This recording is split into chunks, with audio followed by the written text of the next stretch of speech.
Assalamu alaikum wa rahmatullahi wa barakatuh.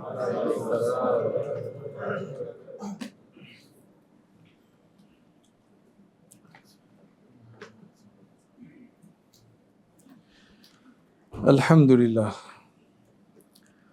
Alhamdulillah alladhi sharaha sudur al-mu'minina wa faddalahum ala al-khalqi tarra wa nawwara basair al-muttaqina bi mushahadati حكم شرعه وبديع صنعه منة منه وفضلا وألزمهم كلمة التقوى وكانوا أحق بها وأهلها وأشهد أن لا إله إلا الله وحده لا شريك له الذي هدى بما أنزل على رسوله أقواما وزاد بعضهم به طغيانا وكفرا فكانوا أضيق الناس صدرا وأشهد أن سيدنا ونبينا محمدا عبده ورسوله أرفع الخلق ذكرا وأشرحهم صدرا صلى الله تعالى وبارك عليه وعلى آله وأصحابه ومن تبعهم بإحسان إلى يوم الدين ومن تبعهم بإحسان إلى يوم القيامة الكبرى أما بعد. So dear ulama, dear brothers, dear sisters,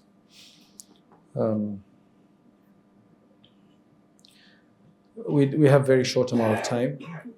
What time do you have to finish by? 9:30. So this course is actually meant to be 5-6 hours, but we're going to do a very shortened version. Mr. Green, what's your name? Sa'ad. Muhammad Hassan Saab. MashaAllah. And is this your brother? What's his name? Safiullah. MashaAllah. So you're going to understand everything we say? Okay. If you don't, put your hand up. Okay? MashaAllah. Badi himmat se baith ke ye log. I hope I don't confuse them. But I hope I don't confuse anybody. Yeah. So, mashallah, look at controversial questions about Islam. That's the title. So, what is the purpose of bringing this up today is to mention the possible questions and then try to respond to them. Some of these questions you may have heard, some of them you may not have heard. We ask protection from Allah subhanahu wa ta'ala that we go back more confused than we came in, less enlightened than we arrived. Because the purpose of this is to equip us to firstly get better conviction for ourselves. Hame zyada yaqeen ho jaye. That's really the most important thing. And if we have yaqeen, inshallah we can help somebody else with it. Because throughout our history, they've had different types of challenges and questions. I mean, that's just the nature of the world. Nature of the world. So, we're going to try to find the way to provide the best answer. What is the best answer to these questions? Only Allah knows. It depends on the context. You could have a very well-researched answer, but the person is not actually in need of detail. Sometimes you just need a mutor answer. You know what one of those look like? Have you ever seen them before? Mutor answer? Have you ever seen one of them? You can buy them in J. Kabhi dekha hai aapne? No? Okay. You'll see them inshallah. Other time you need to have a cup of coffee with people and then relax and discuss. So what is the best answer? Allah knows best. But one thing that is for sure is we better understand this issue first before we can give any kind of answer. That's for sure. Okay? And what I'm going to say to you is that it's a matter of convincing someone. Now, convincing someone and for them to then believe, that is up to Allah subhanahu wa ta'ala. The Prophet ﷺ was successful with so many people. 124,000 was the minimum number of Sahaba during his time. There were more than that. But then there were a few and some very key people that they just wouldn't agree. They may have even understood what he's saying, acknowledged it, even believed it to be true, but were not necessarily adopting it. So you can have, and this is just so we can compartmentalize this, there are various levels of ilm and ma'rifah, but Islam is something beyond that. So you could know something to be true. Like in your heart, you know, ye pakki cheez hai, ye bilkul sahi cheez hai, but I'm not willing to accept it. Why aren't you willing to accept it? Because maybe you're scared, you're not ready, you're too lazy, you have to worry about somebody else, you're embarrassed. Could be multiple reasons. As Allah subhanahu wa ta'ala says regarding the Christians and Jews that يَعْرِفُونَهُ كَمَا يَعْرِفُونَ أَبْنَاءَهُم.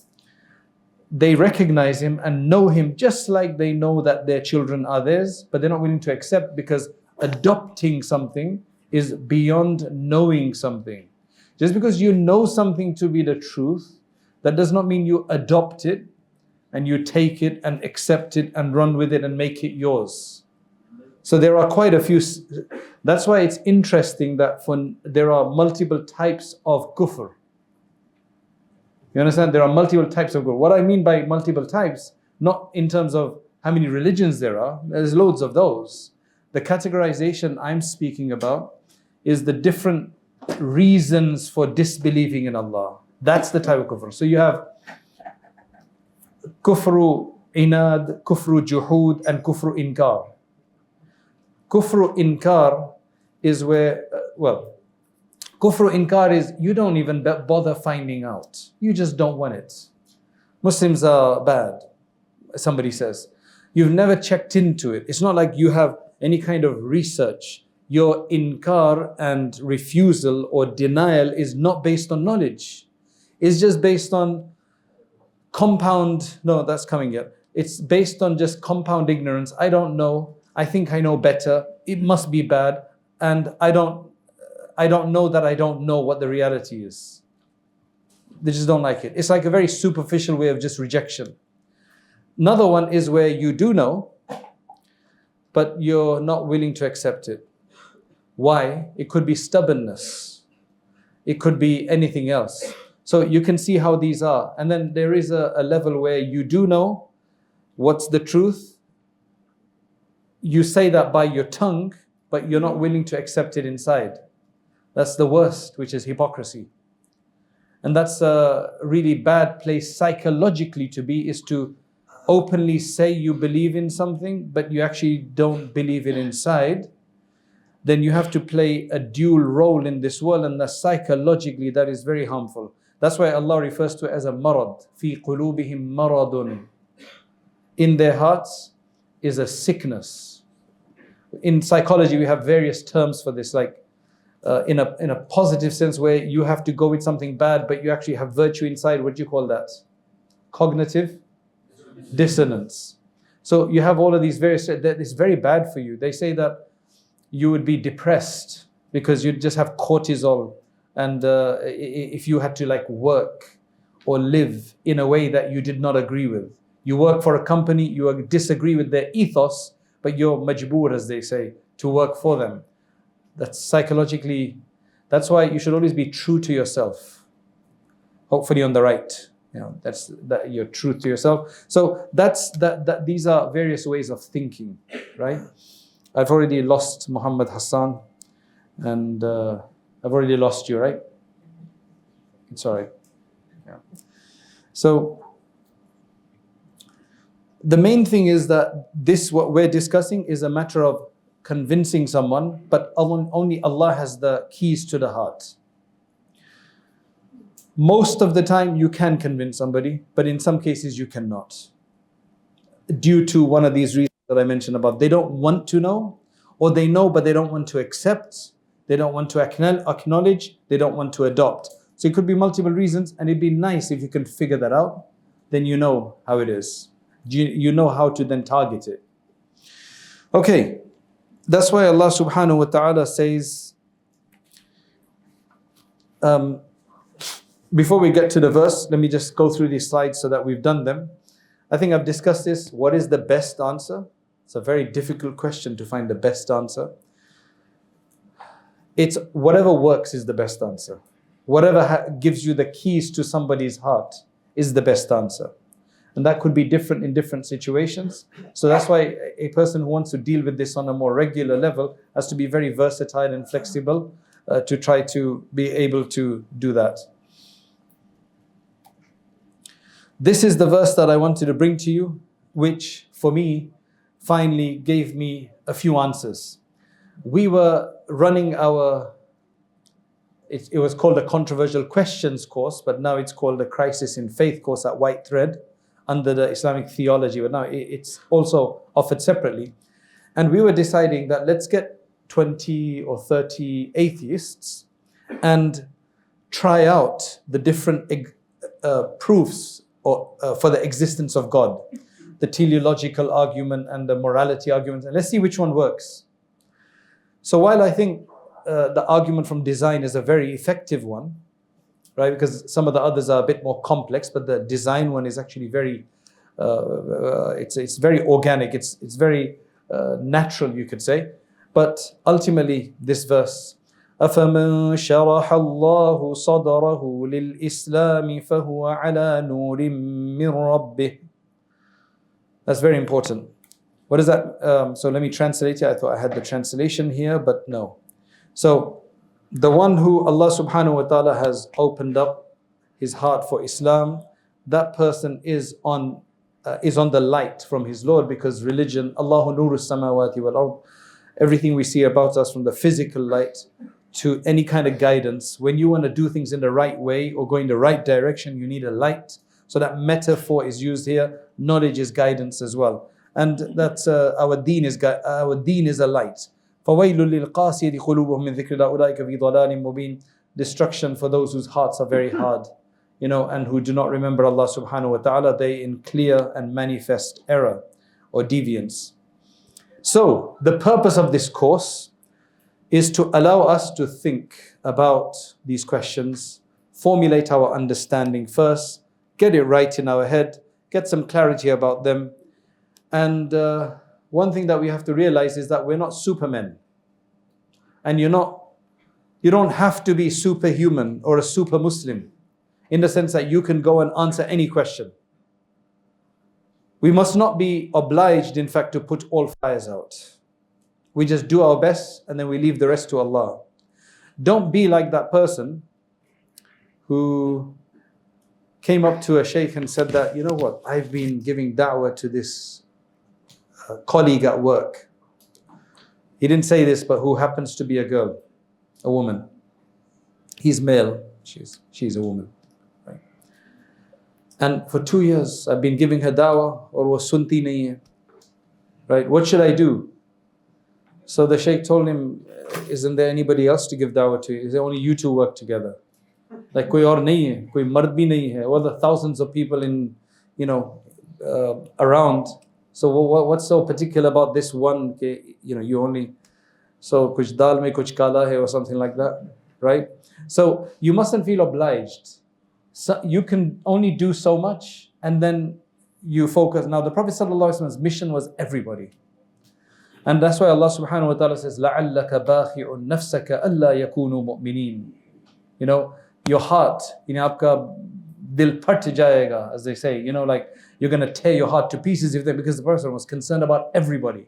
And that should be ours, but not focus like 2 years on one person and then 2 years on another person and the next person. You understand what I'm saying? You do your best that you can.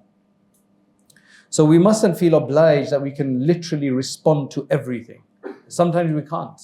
Sometimes the stubbornness, you can explain as much as you want. If it's stubbornness, juhud, and what they call obstinacy, then there's not much you can do except make dua for them, that their heart softens out. That's why Allah subhanahu wa ta'ala says, إِنَّكَ لَا تَهْدِي مَنْ أَحْبَبْتَ. So, mashallah, Surah Al-Qasas, verse 56. إِنَّكَ لَا تَهْدِي مَنْ أَحْبَبْتَ وَلَكِنَّ اللَّهَ يَهْدِي مَنْ يَشَاءُ وَهُوَ أَعْلَمُ الْمُهْتَدِينَ. You can't guide whoever you love. Only Allah guides who He wills. And He is most knowing, most aware of those who will be guided or who are guided, because He knows the future of those who are willing to accept the guidance, adopt the guidance, take the guidance. He knows that from before anyway, because He knows what each one of us is going to do, because time does not apply to Him. So that's why. So why should we do this? Uska fayda kya hai? Uska koi fadilat hai ya kya hai? You know, so this verse tells us, Surah Fussilat, verse 33. وَمَنْ أَحْسَنُ قَوْلًا مِمَّنْ دَعَا إِلَى اللَّهِ وَعَمِلَ صَالِحًا وَقَالَ إِنَّنِي مِنَ الْمُسْلِمِينَ. Who better in speech than the one who calls to Allah, does good deeds, and then is able to declare that I am from the submitters to Allah subhanahu wa ta'ala. وَلَا تَسْتَوِي الْحَسَنَةُ وَلَا السَّيِّئَةُ. Good and bad can never be equal. There's a clear distinction between those things. إِدْفَعْ بِالَّتِي هِيَ أَحْسَنُ. Repel, respond in the best way, in that way which is most excellent, most beautiful. And again, that's contextualized. فَإِذَا الَّذِي بَيْنَكَ وَبَيْنَهُ عَدَاوَةٌ كَأَنَّهُ وَلِيٌّ حَمِيمٌ. Very promising, a very optimistic verse, saying that there may be absolute enmity between you and somebody because you're on the different faith, but eventually with your da'wah and so on, they could become very, very close, a close associate, close friend with you. So there's a lot in that verse, but we don't have time to go into the full tafsir, but check it out for yourself. Surah Fussilat, verse 33, chapter 41.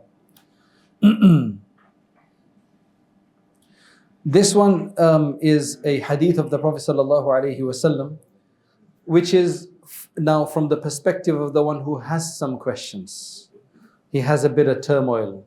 Now you have to remember one thing: having questions is not a problem. Having questions about why a certain ruling in Islam is the way it is, why a certain verse says what it does. But if you're a skeptic and you're trying to find issues with everything, then you're going to have a problem, because skeptics have problems with everybody. Because you're going to second guess your own parents and your own friends and colleagues and products. That's just not a night. You have to have some level of optimism. It has to be balanced out. You can't be so optimistic either that kuch ghalati nahi ho sakta hai. You know, then you're going to get swindled and conned and deceived. So you need to have a healthy dose of both things. And if you look at our ulama, the mufassirin, the muhaddithin, and the theologians, they've literally raised questions and tried to answer them. And in some cases, like for example, if we have time, I'll mention this later, Imam Alusi, from about just over 200 years ago, the Mufti in Iraq, one of the greatest scholars of his time, who wrote this 28-volume tafsir called Ruhul Ma'ani, which means the essence of meaning, right? Quran, amazing exegesis, amazing commentary. He brings up certain questions, that this hadith says this and this Quranic verse says this. I could not understand it and I could not reconcile it, and I've asked so many ulama and nobody's been able to satisfy my thirst and quench it. But he says that I'm going to give you my exposition from what I've taken of it, and he does it, and I was like, wow, amazing. So don't think that asking question is like taboo, because أَفَلَا يَتَدَبَّرُونَ الْقُرْآنِ. Don't they consider and ponder the Quran, right? And if you try to, like, if you have a question and it's a significant question, serious question, you try to subdue it, hide it, conceal it, push it back, and then you have another one, eventually, you know. So it's a good idea to use that as a means of learning more, because there's eventually answers for everything, because there's no discrepancy in the Quran. It's just some people will know the answer and some people will not know the answer. You eventually just have to find the right answer for it without being skeptical. I've had literally people who are asking me questions. They literally started off by saying, I have asked so many scholars for the last 30 years this question and nobody's been able to give me an answer. And I was like, okay, maybe he's going to ask about those Martians, what color are they? because I don't know the answer. Nobody's been to Mars to check that out yet. Or those people who live on, no, those beings that live on Saturn, what do they look like? Okay, I understand that. Then he asked me a question about Islam. I was like, man, what's your problem? I answer him and he's not willing to accept it. And I'm convinced that I've got the right answer. But he's not willing to accept it. What is that? They've put a mental block that it's almost like it's a point of pride for them that nobody's been able to answer this. And if you do answer that question, they're not willing because they've lost their question. And they like to challenge all the ulama with it.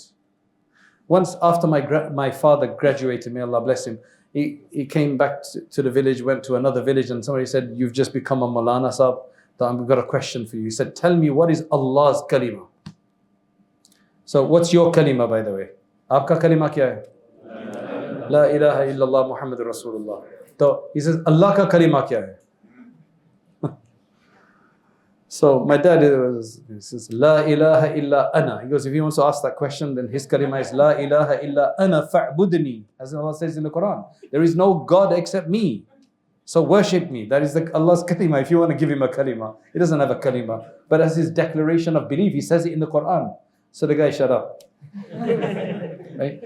But there are some people, they have these questions they've had for 30 years and they challenge everybody with it, and they're slightly complex, but they're not willing to then accept the answer. There's nothing you can do about that. Right? We have a group. They're called, in Arabic, they're called the La Adriya. I don't know. Agnostics, basically. I don't know. I don't know. They're very lazy. Like, I don't know. I don't know. No, I need to look at it a bit more. Okay, I'll check it up a bit. I'll do an online search afterwards. They're just not willing to accept because they're not willing to commit themselves. Just trying to give you the idea that this needs a bit of an investment of time. So this hadith is actually very beautiful for those who are genuinely going through a question or something. Imam Abu Hanifa in his creed is a collection of beliefs that he thinks Muslims should hold. He says in there that if you, whenever something becomes complicated for you to understand, you don't know the answer, what should you do? So he says, you have to try to find the answer. But until you find the answer, you must hold in your mind, in your heart, that I believe in this, however Allah has intended it, that's what I put my iman on, and I'll find out. And he says that should be enough to get you through until you actually find the answer. That's the adab, right? So if we ever have an issue where we're not sure, we say, Ya Allah, I accept whatever you want, whatever you have intended in this. I don't know what it is, but I accept it. So I've submitted. And then you find out. So this is the chapter on what should you say if waswasa reaches you. Meaning you get some kind of confusion from the shaitan. The Prophet ﷺ said, Shaytaan will come to one of you and say, who created you? So essentially the Prophet ﷺ is talking about the causal train. Right? So who created you? Well, where did you come from? So, Mawla Hassan, where did you come from? How did you... You came from your parents, right? Is that right? Your mom and dad? Yeah, that's where you came from, right? And where did they come from? Their parents, exactly. There you go. So that's a causal train. And you keep going up until Adam alayhi salam. Where did Adam alayhi salam come from? Right? So somewhere, somebody should have started everything, because if we just go on forever, that's just silly, because it doesn't go anywhere, right? So the Prophet is telling us where to stop. He says that Shaitan will come and ask you this because, okay, ye pani kiska pani hai? Ye koi nesle ka to pani nahi hai.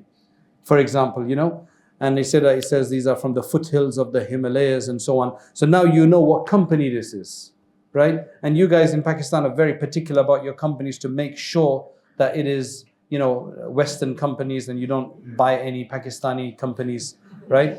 Where does it come from? You know, you're always looking at that. Well, we all do a bit to a certain degree, right? Not purely for the sake of the company, but for the sake of quality usually attached. That's why we need to know who the manufacturer is. So same kind of thing. He says, then eventually Shaitan is going to ask you, who created Allah then?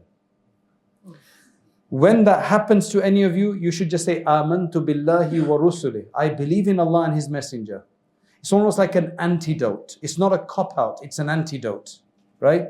فَإِنَّ ذَلِكَ يُذْهِبُ عَنْهُ. Because this formula of Amantu billahi wa rusulih, मैं ईमान लाया Allah पर और उसके messenger पर, यानी उसके रसूल पर, that should remove this feeling from you, because there's a spiritual element here.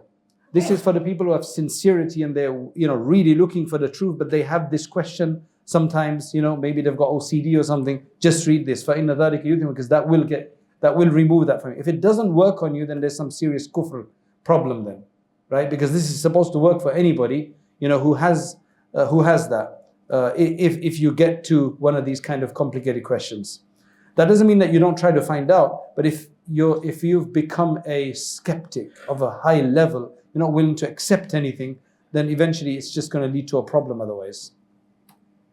Okay, I'm not going to go through. I'll go through this later if I have to. I'm not going to go through this right now.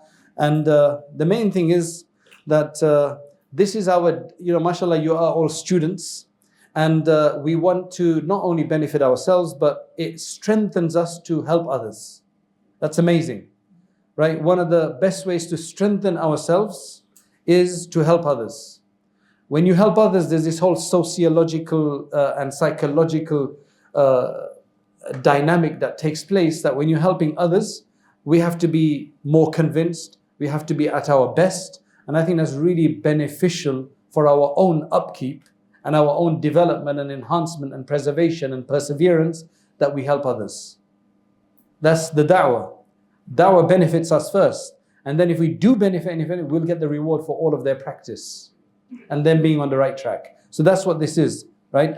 We ask Allah for tawfiq, for our objective is for us to gain more clarity, remove the clouds of doubts and unawareness, and equip ourselves to better assist others. So, tackling controversial questions. So, firstly, one needs to be convinced of the right answers themselves. If you're not convinced about something, then he's not convinced. The person who's talking to you, they can tell that this guy doesn't know what he's talking. Unless you're a really good actor, right, where you can literally sound so convincing, right? But then what's the point of all of that? Just be convincing. Just be convinced ourselves. And if you're convinced, people can actually see that conviction. Usse aadha kaam ho jayega. That's really, I'll give you a simple example, right? Yahan to shayad aisa nahi hota hai in the West where we live. Let's just say that you're working for a big corporation and lunchtime you have to, or sabah, you have to take somebody out for dinner and you want that client, aapko deal uske saath sign karni hai, you want to sign the contract, it's worth a lot of money. So you take him out to a posh place to eat, and then after that it comes out that he's ordered a cup of champagne, and he looks at you and he says, what would you like? You're like, oh, you know what, I'm a Muslim, so I can't drink. Like, bichara, bilkul, you know what I'm saying? Like, I can't even do it. You know how these bicharas do it? Like, main to nahi pee sakta, or like, I'm a Muslim, so I can't drink, man. I wish I could drink. That kind of it's going to sound silly, You're not drinking, but it sounds silly. Now, on the other hand, if you said, you know what, I don't touch that stuff. Forget, don't bring your faith in. I don't touch that stuff. That stuff is so bad. You go ahead, you do what you have to do, but you know what, I don't drink. It messes up with your mind, and half the world's ills are with that. You say it so confidently, right? The guy's going to start thinking twice, should I be drinking or not? You see what I'm saying? It makes a big difference in the way you do things, right? So you have to deal with things with confidence, and usually you can't have confidence unless you have conviction. Confidence comes with conviction. Tajrube se aata hai, Okay, now the other thing is the same thing. You have to be able to answer with your back straight. Yani pure khade hokar, kamar seedhi honi chahiye, then you can answer the question. Don't do it stoop down. That's metaphorically we're speaking, right? You need to do it with confidence, essentially. It's just another way of saying that. Okay, the third thing we're kind of getting more into now, the dynamics of this, is you have to evaluate the question that comes your way. right? You have to evaluate the question. Now, this evaluation is very important. You have to start thinking a few things, right? Where is this question coming from? Why is he asking this question? What are the assumptions behind this question? What are the premises that underlie this question from which this question erupts from? They don't come in a vacuum. The guy didn't just like, let me ask this guy, let me just check some online, let me just some questions and bring out to you. Some people have done that before. Once I was in a city college in America giving a talk, and there's one guy randomly at the back just with a laptop. He says, it says that men are going to get 70 virgins in paradise. The Quran says so. The Quran says so, right? I looked at him, I said, the Quran doesn't say that. He said, no, it does. It's got 70 virgins. I said, no, I memorized the whole Quran. And it doesn't say that anywhere. Tell me which verse is it. It wasn't in the Quran. It was in some narration or something like that, right? But the guy was mentioning Quran. So, alhamdulillah, that shut him up there. Because that was the best thing, because he was really trying to cause a problem. He didn't really want to know. He was just literally trying to cause an issue, right? You can tell sometimes they're causing a problem. They genuinely are like, where is this 70 coming from? So, many times the question is actually not even a valid question to start with. If you try to answer it, you've already lost, because you already accepted the underlying premise. You're doing it in their terms. And currently, because the West dominates the ideological scene, most of the questions will come from that perspective. That's where they come from. And if you try to answer within that and don't try to take it back and say, no, we need to have some kind of common ground, you've already lost. We lose a lot. In the West, in the media, what they first do is that even if the topic is not about that, they say, what do you think about gay rights? They just completely get you stuck right there, you know? And what they're doing is they're putting you at a disadvantage for the viewers. That's a media thing now. For the media, they're trying to do that not just to overwhelm you between them two, but it's to show viewers, the masses, how silly you sound.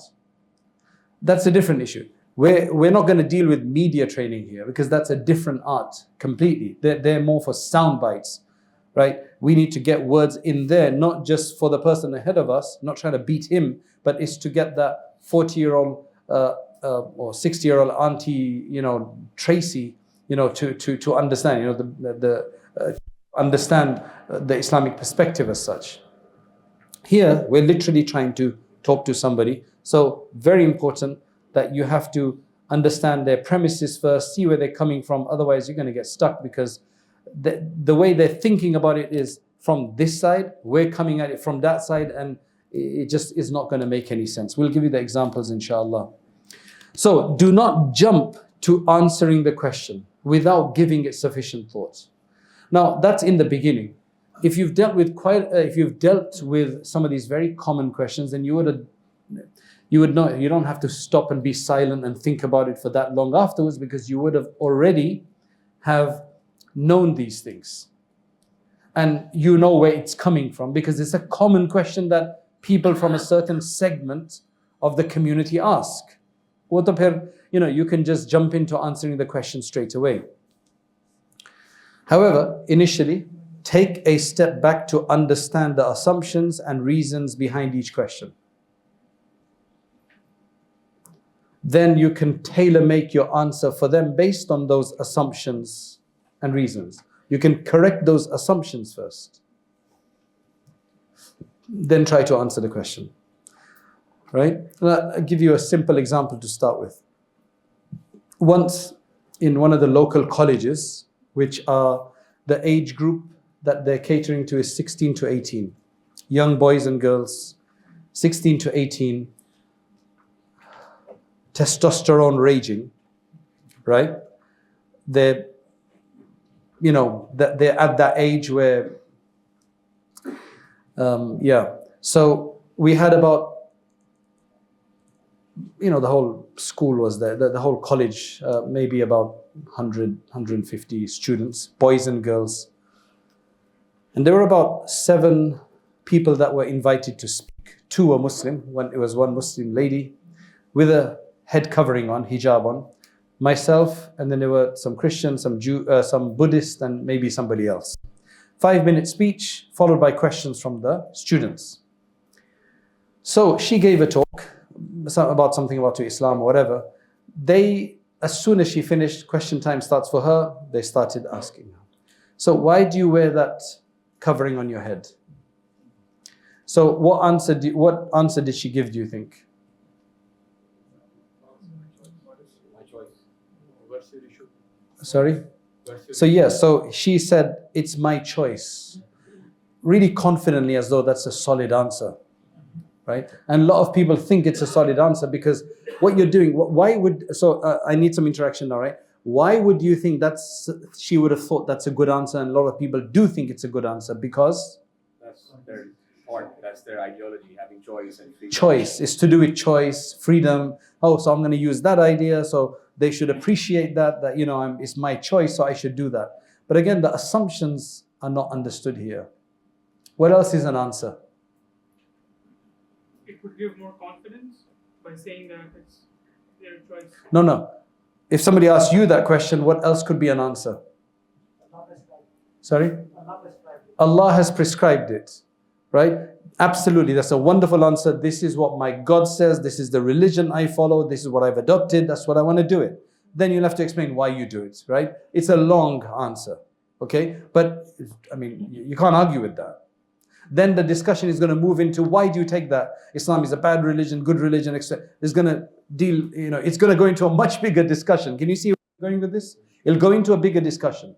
Yes? I feel more comfortable when I wear this. Yeah. I feel more, it's a very personal question, right? I feel more comfortable because it's a very subjective, very personal answer. Again, nobody can argue with that, right? But it's not going to help them as much as, yeah. What's your issue with it, and how is it affecting you? Yeah, not exactly those same words, but yeah, that's the sentiment. Yeah, that is the sentiment. Yes. Protecting my modesty.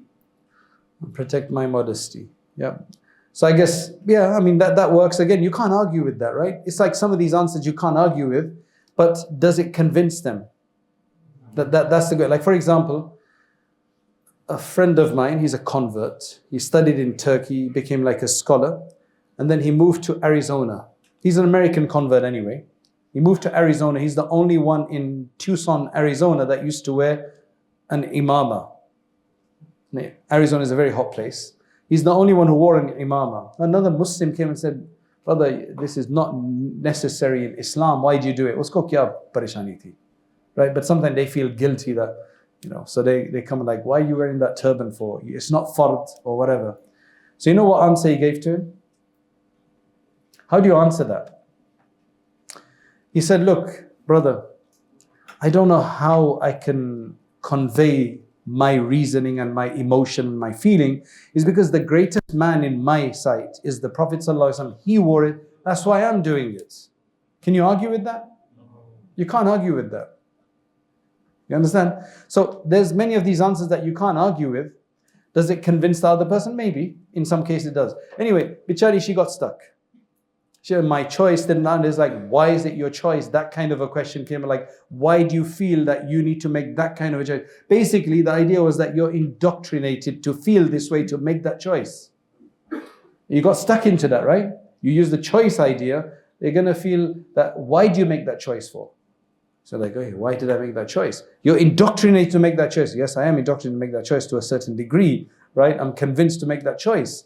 But again, we're stuck now, right? As though what has made you make that choice is a negative thing. It's not. Then you have to argue about what makes you that choice. So anyway, Bichari, she got, then it moved on. Somebody else spoke. Then it was my turn to speak. And that's when I said, rather than me starting a new topic, I just want to start from where that was, where the questions left off there. So I want to turn the question to you now. Is that why do you guys? I still remember there were some.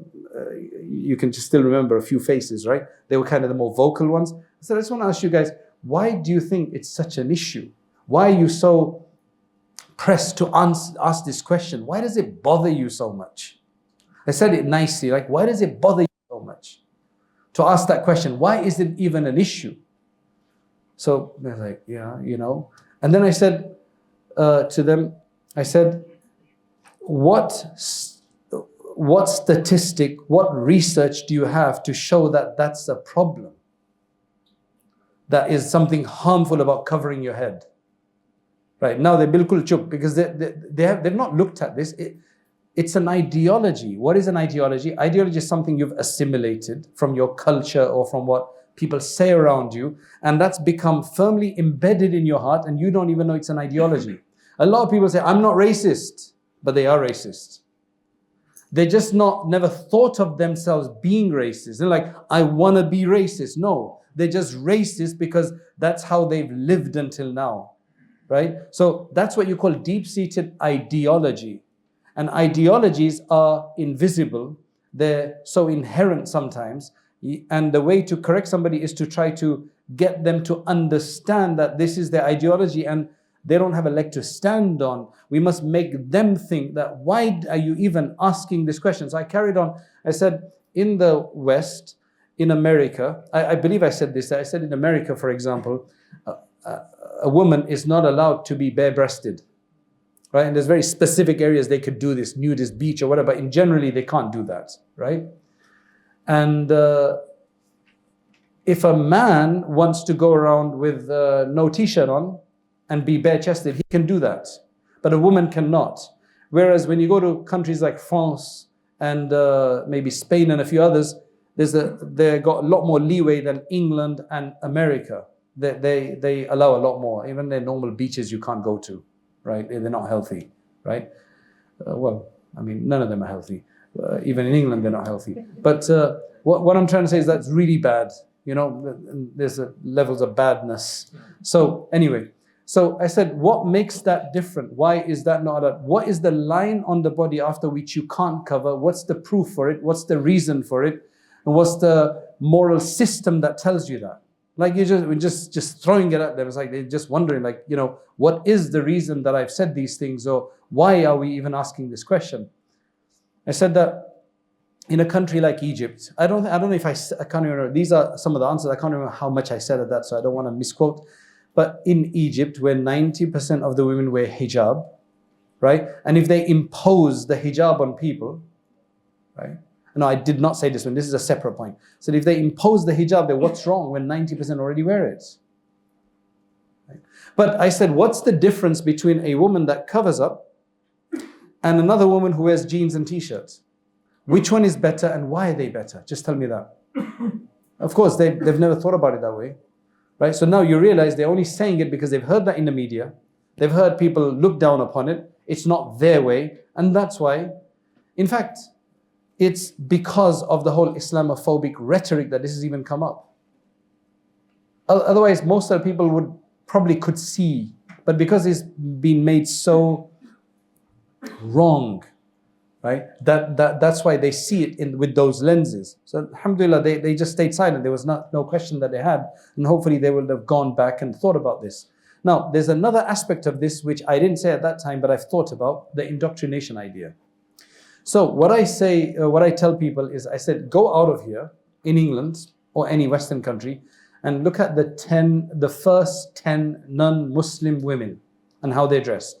Whether they're old or young, fat or thin, any shape or whatever, and see how they're dressed and just decide whether they really enjoy dressing that way or not. You guys haven't, I mean, most of you have probably not been to the West, but yeah, इनको पता है कैसे पता है इनको? Yeah. So they wear those tight leggings and that इसमें सब कुछ नजर आता है इनसे, like some old grandmother, and she's still wearing that. I guarantee you she doesn't enjoy it, but that's what's available. That's what others wear. That's what's available in H&M and all of these stores that that you have, right?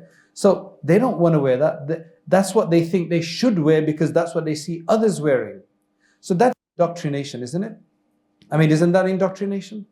Subtle indoctrination that's what's available. That's what they've seen role models wear. That is what everybody around them wear. So they wear that. And on the other hand, you've got a Muslim woman who has been indoctrinated as well, with hellfire and paradise and believing in God and wanting to do it for their Lord, that they should cover up and modesty and all of that, call that indoctrination, right? They're both the same. So I said, currently you have two people who are exactly the same. These have been indoctrinated to dress this way, and these have been indoctrinated to dress this way. Okay, so they're both equal now. Now what? Well, I said, well, let's look at the reasons for the indoctrination. These people have been indoctrinated by culture, community, men, women, and others, right? These have been indoctrinated by God. Which one's better? Even if you deny God, what's better? Ultimately, at least that, it might take you somewhere in the hereafter if you go into the whole thing about the hereafter and so on. So I said, it's ultimately the same thing. But nobody's willing to challenge them that way. We get stuck in the answer, oh, it's my choice, or because it's modest, or whatever. These are all correct answers. They're not incorrect. You can then add them later once you've kind of destroyed their position or actually questioned their position of where they're coming from. Then all of these can be used to justify that it is modest. It should be covered. Then you can give all of these other ones. They say that, where would you keep your gold? Would you, hide it? And, all of these other, and some of these are cheesy answers as well that they have, we have, right? And some of them are really good answers, but you can use them all afterwards. But first, challenge where they're coming from. That's very, very important.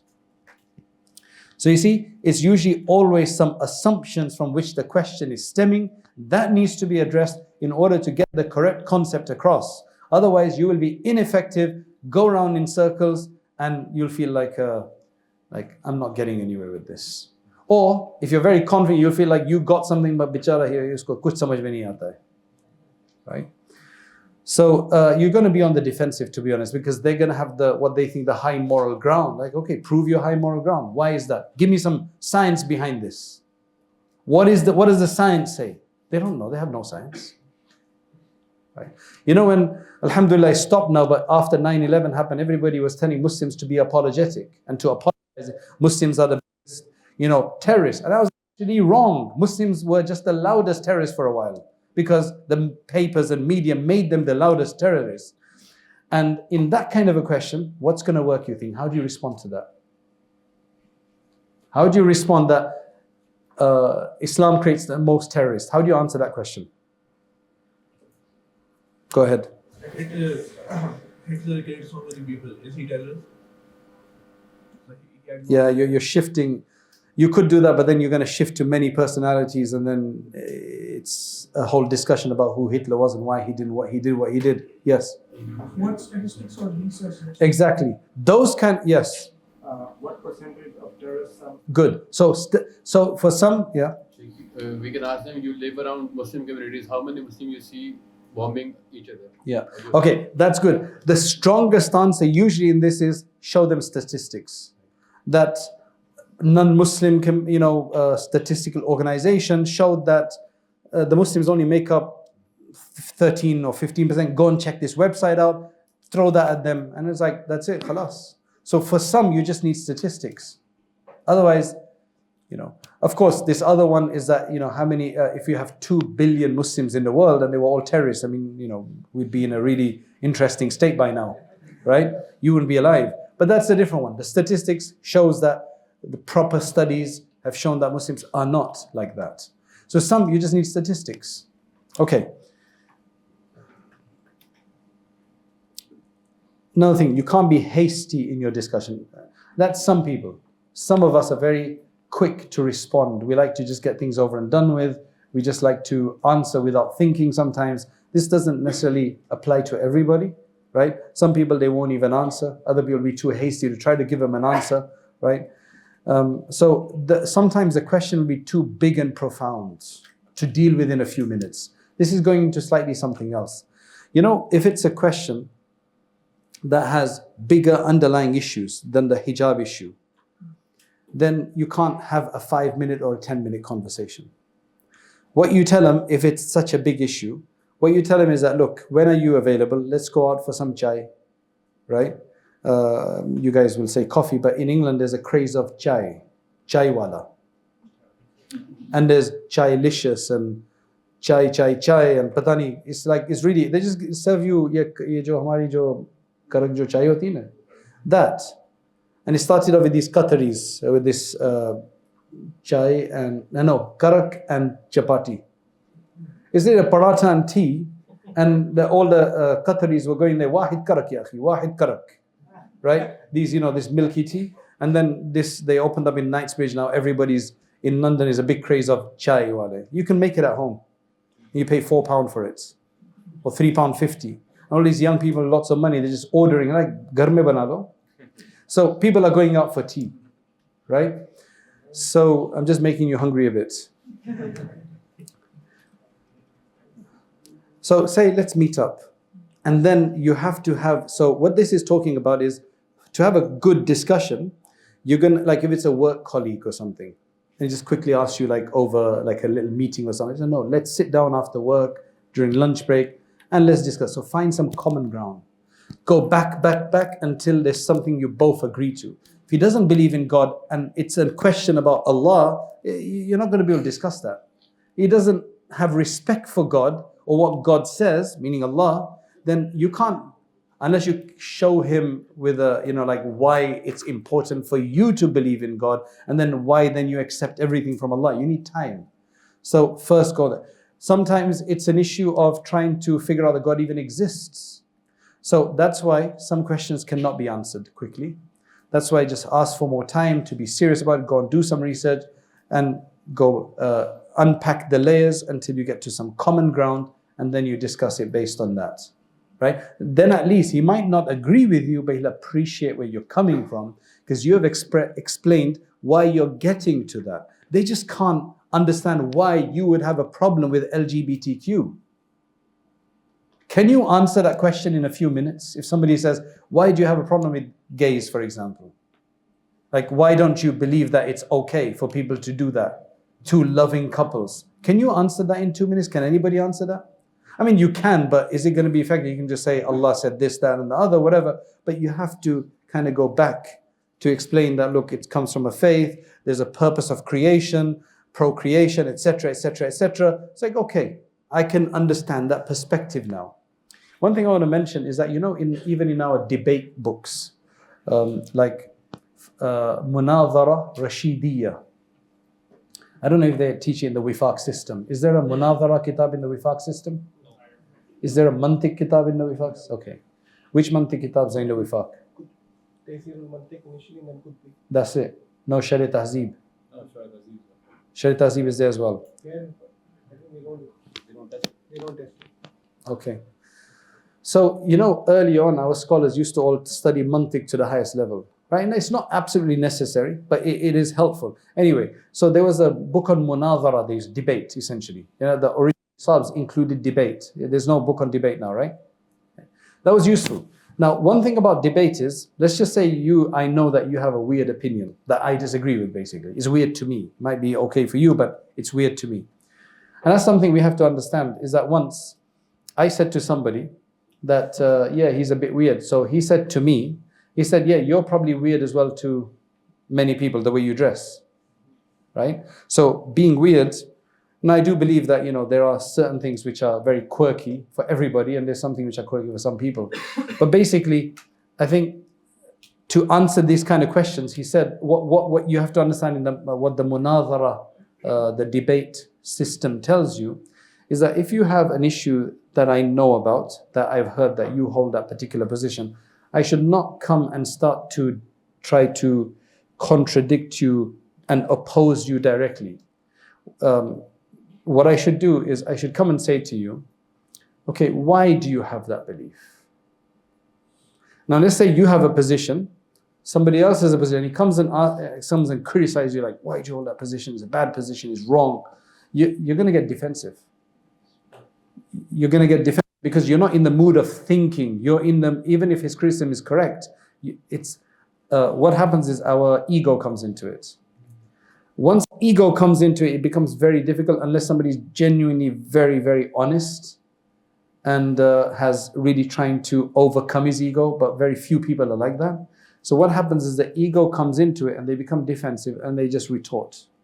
So what the debate guidance says is go and first say to him, why do you hold that opinion? Now, if I come and say that to you, like, can you please explain to me, I'd like to know why you hold that opinion. How do you feel? Respected, validated to a certain degree. Okay, maybe my opinion is valuable enough. So you will open up a bit, less defensive. You'll give your opinion. And then don't ever criticize the person, but start breaking down. If you might actually learn that, yeah, it's correct. He's got a good point to make. You might sort yourself out, right? You might correct your own view. And if not, at least you know what their view is. So you said, yes, brother, but let's look at this from another perspective. So you're now dealing with ideas rather than the individual. Unfortunately, our culture doesn't allow for that. Our culture is just that, usko hi ura do, like just knock him out.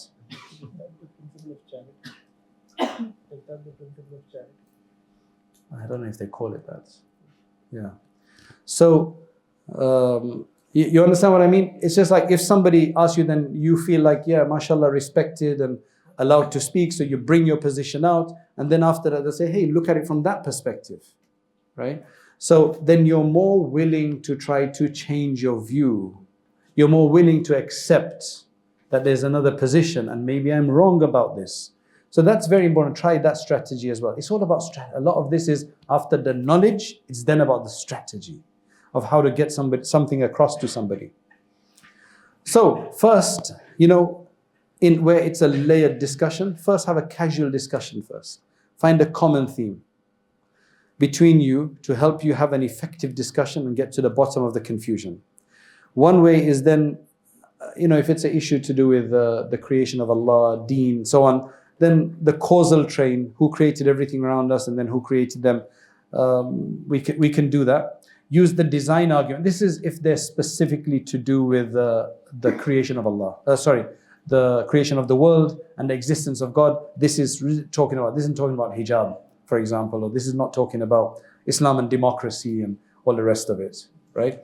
So use the design argument, which Allah uses often in the Quran, telling us to look. There's literally a guy in London that I know, he became Muslim just by appreciating fruits. And I love fruits, just the qudrat of Allah subhanahu wa ta'ala. So, if you take, for example, just an orange, look at the craftsmanship, the design in just an orange. It starts off with an orange peel, right? Which when you open up, it's white and it has thick enough spongy peel to protect the inside. You unpeel that, then it has this white coating that you can peel out further. Then it has segments, perfectly arranged in this ball shape. Segments, right? You probably never seen it because aapne katte is tarah kha jate. You don't appreciate the segments, okay? But sometimes, I've literally taken one segment and you peel away the skin on that segment and look how wonderfully, so magnificently the flesh within that segment is created. Have you ever appreciated that? It's absolutely amazing. Yes, when you cut them in half and slice them in some weird way, it messes it up. But when you open it like that, you'll see how they're so well synchronized, right? Now compare that to an apple. An apple is quite more simple and straightforward. It has that slightly thinner but harder peel, and then it has the white flesh inside, and then it's got the little cluster of seeds in the middle. Compare that to a watermelon, right? Thick enough, the smell is different, the taste is different, the size is different, some of them might be similar, but the whole makeup of that peel is hard, it needs it, and the rest of it is all pretty much 90-something% water. And it's beautiful red. Could have been orange. And oranges taste like orange, citrusy fruit, right? When they're white, to be honest, your Lahore oranges don't taste your Malte, right? They just didn't have the orange in it. It's just subjective. You enjoy them, it's all right. But that orange is amazing, right? Then, have you ever had durian fruits? Who's had durian? Yeah, I don't know. I don't even know how to describe it, to be honest. It's a spiky fruit, a bit like a jackfruit, but with more spikes. very thick. No, not dragon fruit. If you go to Malaysia or Thailand, it's the smelliest fruit in the world, but absolutely amazing, right? How do you even describe that? So it has this thorny, spiky outer layer, which is very thick, maybe like 2-3 centimeters thick. And you cut that open, it's quite hard, you cut it open, and literally the way the outer skin has been formed is with these 4 cavities inside that are perfectly shaped to contain and hold the flesh of the fruit itself. The flesh are these 4 elongated segments, right, of this creamy substance, okay, with a black seed inside. And that's what they give you, and it's got a very unique smell. It costs a lot of money. One of them they compare that to a lychee, compare that to a mangosteen, compare that to a orangutan, right? Or rambutan, whatever you call them, right? Compare that to a dragon fruit. Every one of them is different taste, different smell, and so on. And as Allah mentions regarding paradise, which is even going to be a lot more refined and complicated than this, that every apple that you have, eventually you get tired of, amazing apples, okay? But in paradise, every taste, every bite you have will be a new taste, a new experience. So you will never get tired. In this country, in this world rather, you get tired of it's a wonderful, you go to Kolachi's in Karachi, right, which is an amazing restaurant, but I'm sure if you went every day you'll get tired. Yahan kya hai aisa? Sorry? Bundu Khan? What is like an amazing restaurant here? Jersey Tikka, right. Now, if you had Jersey Tikka every day, what would happen? You'd probably get tired of it eventually. But in paradise, you won't get tired of the same thing. But anyway, let's go back to the fruits. Imam Ahmad ibn Hanbal, rahimahullah, I think it was him, he was asked this question about the existence of God. He said, tell me. He said, I'm going to give you the example of a fort. F-O-R-T, the fort, which has no entrance. There's no window, there's no door. Its outer wall is completely smooth, so it's very difficult to climb up, for example. It has no inlet. It has no window, no vent, no door. And it's completely round like this. And then he said, a life comes out of it. A living being comes out of it. What was he talking about? He's talking about an egg. Have you ever you ande to khate rehte na aap, right? But have you ever thought about the magnificent creation of an egg? Have you thought about the magnificent creation of how the egg even comes out of the chicken? It comes out from the same place that they defecate from. But when the egg comes out, it doesn't even touch the defecation or that canal as such. You know how? The container, I forget what it's called, where the egg is contained and formed inside the chicken, the hen. That whole thing is pushed out through that same channel, but it covers up the channel and then the egg is released from there. So it doesn't even touch, even though it's both the same. And then the egg itself is a magnificent creation of Allah subhanahu wa ta'ala. So there's numerous examples like that. Another example they give is that take mulberry leaves. Mulberry leaves, toot, shehtoot as you call them, right? There were loads in Afghanistan, shehtoot, right? So the mulberry leaves. He says the insect, the silkworm eats it and silk comes out of that. The deer eats the same leaves and you get a musk out of them, right? And you get normal people who eat them and you get something else out of them, right? So it's the same leaf, same nourishment. Allah creates this whole system in place for that. So that's something that people will eventually, because nobody thinks about these things. The intricate details and perfection with which everything has been created indicates a master planner. It's not random and without purpose. It's too good to be that, right? Okay, now our time is going to be nearly up, so I'm just going to give you a few more examples and I'll open it up to you, right, for answers. Right, so I'm going to give you another question. I was sitting once on a train in England, and there was 2 people sitting on the adjoining seats. One was a older Pakistani gentleman, and there was this, as you would call a Gora, right? There was an Englishman, not Muslim, And he'd just come back from he was like a business guy who'd just come back from a football match, and we just had a good conversation. Suddenly, he asked me a question. He said, can Islam and democracy ever coexist? So give me an answer. Who's going to give me the fastest, quickest answer? Go on. Can Islam and democracy coexist? Put your hand up and give me an answer. You're saying no. Okay, cool. Go on. Not? They're not compatible. I don't know how Pakistan functions, but you're saying they're not compatible. Carry on. Sorry? Sorry? It won't. All right. Too idealistic to come to. Okay, right. If you put a condition on it that it won't cross the limits of Allah SWT. You won't cross, if you put a condition on it that it won't cross the limits of Allah. I think we're missing something here. And I'm trying to introduce another principle here. Yes, I'll give you two more chances. Yes. No, Islam, before Moses, the haq, while in democracy, the majority wins, even if they are wrong. Right.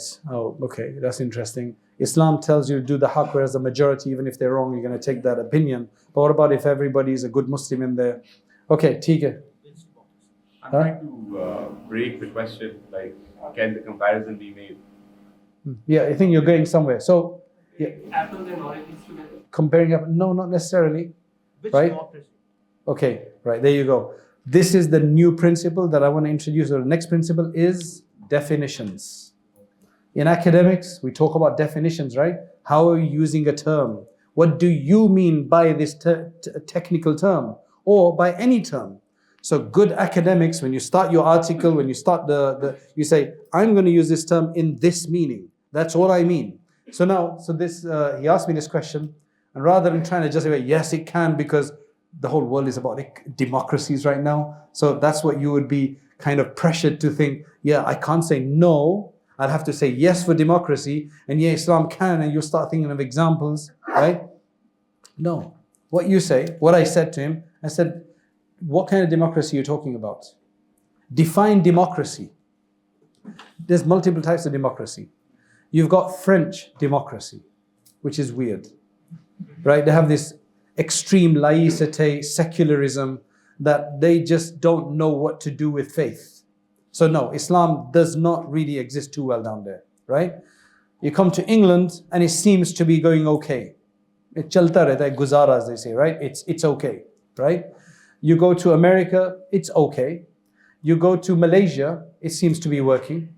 You go to Pakistan, it's supposed to work. There's other, right? There's other elements, I guess, that are side elements, right? So it could work. It just depends, because democracy is not a single monolithic idea. There are different types of democracies. Okay? There are different types of democracies. So as soon as I said that, he smiled. He goes, yeah, you're right. He goes, yeah, that's a good point. You understand? Otherwise, we would have had some silly discussion. I'm trying to justify something. He would have said no, this, that, and the other, whatever. And so basically, what is this? All questions are not valid questions. Now, when I say valid questions, because we don't have any common grounds regarding the terms. In his mind, he has a certain democracy. I don't know what democracy he had in mind, probably England or something, right? In my mind, it could be a different democracy. I actually had Pakistan in my mind, and Malaysia in my mind, right?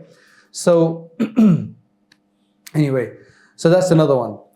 So that's very, very important. And yeah, don't get stuck. We have to finish at 9:30, you said? Yeah, ठीक है. So what we'll do is, I'll give you another one. Why are there so many gods? Like they're going to say that if Allah is one, then why are there so many gods? Like what their idea is that you have to pick a god. There's so many options for gods. Zeus was a god or is a god, right? And I've actually been, not to Mount Olympus, but I've actually been in Greece to where the oracle used to be.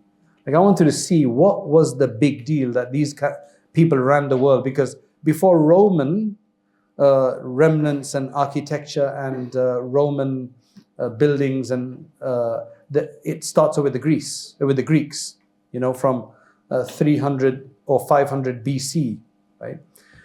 So what's so big? They believed in this whole mythical circus. There was like a soap opera, a drama going on with Zeus and Hermes and Poseidon and Nike and Patani kya kya, right? And Zeus is a god. So why can't, if believing in God is necessary, we have lots of options. Why don't you believe in another god? So what's the answer to that? Why can't you believe in Zeus instead of Allah? Define God, the particular attributes that He has. Good stuff, mashallah, you're picking up. Define God first. Okay, what else? So, we define God. Okay, yes. Even Zeus and Poseidon, you can like get into their mythical stuff and you can extract that. For example, Zeus and Poseidon, one of those gods, so-called gods, also had another. Who was that? Who was the highest of them all? There was one person who was. Zeus was the highest of them all, right? But Bada Badmashta, like he used to do weird things. He's not very godly, right? So that's the answer. The answer is that yes, you're right. There's lots of gods. Like if somebody is khali uz zehn, like bilkul khali ho, and he was looking for a god now. So Zeus bhi hai, wo bhi dukaan mein mil raha hai, and all of these other ones, right? So how are you gonna? So he says, but Zeus, he doesn't look very godly, man. He has all these weird antics. Wo kisi se saath lad raha hai, he's taken somebody else's wife or whatever. And what kind of God is that? A God there's certain idea in your mind of God who has to be transcendent, right? So yes, you do have to define God and what God should be like and so on. So that's why Zeus is not God. Okay, do all religions lead to God? If you have to have a religion, why can't I take another religion?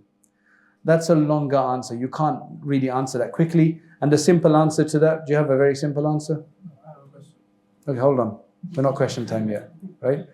So a simple answer to that is a religion, again, has to provide certain functions, right? Has to provide certain beliefs, actions, traits. I'm going to share one thing with you, which I think is very important, is tell me, when you share with somebody who wants to know about Islam, how do you define Islam for them in the shortest amount possible? What do you guys usually speak about? Right. And when you say what the content of Islam is, what do you usually say?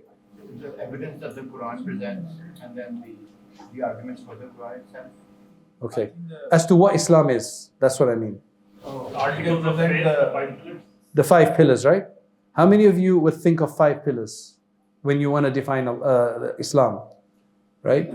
Bunya al-Islamu ala khams. A lot of people would think that. That's what they start with. They actually start with that Islam is based on 5 pillars.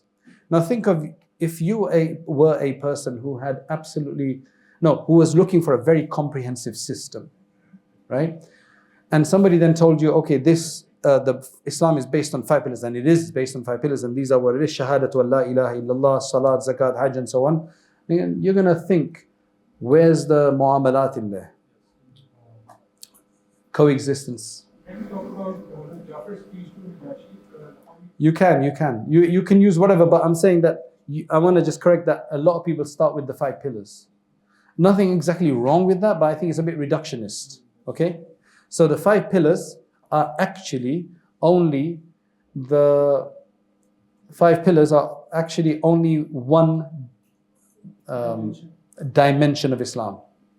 So let's open it a bit more to make it as comprehensive as possible, is that Islam has 5 dimensions. Because Islam is a totalizing religion. Keep that word. Totalizing religion, which means udkhulu fi silmi kaffa. Enter into Islam fully and wholly. For us to do that, namaz, zakat, hajj and fasting are not enough. That just refers to your worship and devotion to God. What about my neighbor? What about my animals? What about the environment? What about my dealings? What about my inner self? What about all of that? So that's why Islam has 5 dimensions. I'm going to say this very quickly. You can go onto Zamzam Academy channel, and I have the full lecture on there that explains each one in detail. You should look at that, because when you want to explain to anybody Islam, this is a really good way. I've actually done this in a church in America, and one of the priests said to me, hey, that was really good. I'm going to try to do Christianity, trying to put Christianity into this model as well. Why? Because Islam is totalizing. It's supposed to inform every aspect of your life. So the first dimension of Islam is your belief system. What's your philosophy? What's your ideology? Why are we here? Where are we going? What are we supposed to do? What's the purpose? Where did we come from? Is there a God? Are there, other beings? And what's our relation? All of that is covered in our aqidah. Right? And that's a huge topic. Once you've understood that, you've picked your God, then number two is what are our obligations to this God? That's where the 5 pillars come in. The 5 pillars are just the 5 pillars of the second dimension of what we call ibadat, devotions or worship. Right? Now that we've done that, we've got our philosophy right, our ideology right, we know how to devote ourselves to the God, but what about social? So now that's where the next 2 dimensions come in. One dimension is based on non-transactional dealings. That's your mu'asharat. Okay? It's not mu'ashirat, it's mu'asharat in Arabic. Okay? Mu'ashira bara kharab ho gaya, it's mu'ashara. It's the Arabic word. What that means is, how am I supposed to deal with my neighbors? How am I supposed to deal with the elders, with the young people, with the animals, with the environment, and so on and so forth? It's a huge transaction coming, right? That's mu'asharat. It's non-transactional, is it? You don't sign a paper, you don't sign contracts for that. Number 4 is when you sign a contract, like buying and selling and renting and marriage and divorce. Do you guys say divorce or divorce? La hawla wa la quwwata illa billah. Right? Uska dobara divorce ho gaya, man. Ya divorce kuch nahi hai, divorce hai bhai. Right? Please change that. It's divorce, okay? Only divorce hota hai sirf Pakistan mein ya India mein. हमारे यहाँ divorce नहीं होता है, वो divorce होता है, right? कुछ तो सही करके जाओ ना. So divorce, custody issues, all of this comes in mu'amalat, social contracts and dealings. And that's important. Islam governs all of these things. Don't cheat, don't hide, be straightforward, pay on time, etc., etc. Right? And kuch baki raha bhi? You've dealt with beliefs, you've dealt with devotion to Allah, you've dealt with dealings on a social level, and then on a transaction level, abhi kya baki raha? Huh? No, that already comes into the muamala system already. Yeah. Akhlaq comes in muashara. No, afterlife comes in the first one. Aqidah comes in the first one. Tawakkul. Tawakkul and siyasat comes in the third one, or the fourth one. Yeah. Yourself, exactly. After all of that, you come back to yourself, your inner self. Right? For your spiritual state. Inner akhlaq. When we talk about outer akhlaq, they're usually covered in the third one. Right? But the inner akhlaq, that means I should not be venting anger, I should not be jealous, I should not be greedy, I should not be covetous. You know that word from that time, right? I should not, what else? You know what I mean anyway. And to imbibe love, generosity, contentment, satisfaction, submission, etc., etc. Compassion, all of this stuff, that governs all of the other 4, in a sense, or beautifies them. So that's the 5 dimensions. When you explain that, they're going to like, wow, subhanallah, kya bari baat kahi. You know, this is amazing, because that's a religion that covers every aspect of your life. Otherwise, you tell them just 5 pillars, like, okay, but what about muasharat, muamalat? Usme kya hota hai? You know, in namaz padhenge aap, zakat denge, but what about everything else? So keep that in mind. Again, you can go to Zamzam and to understand more of that. Okay, so I think, let me stop here and let you ask your questions. So, hands up, who should we take questions from first? Because it's probably going to be... Should we start from here? Maulvi Sahib. Yeah, go on. जैसे आपने फरमाया कि अगर आप किसी if there's any God आप उसको कहते हैं, how can be God like वो बदमाश हो सब कुछ करता है?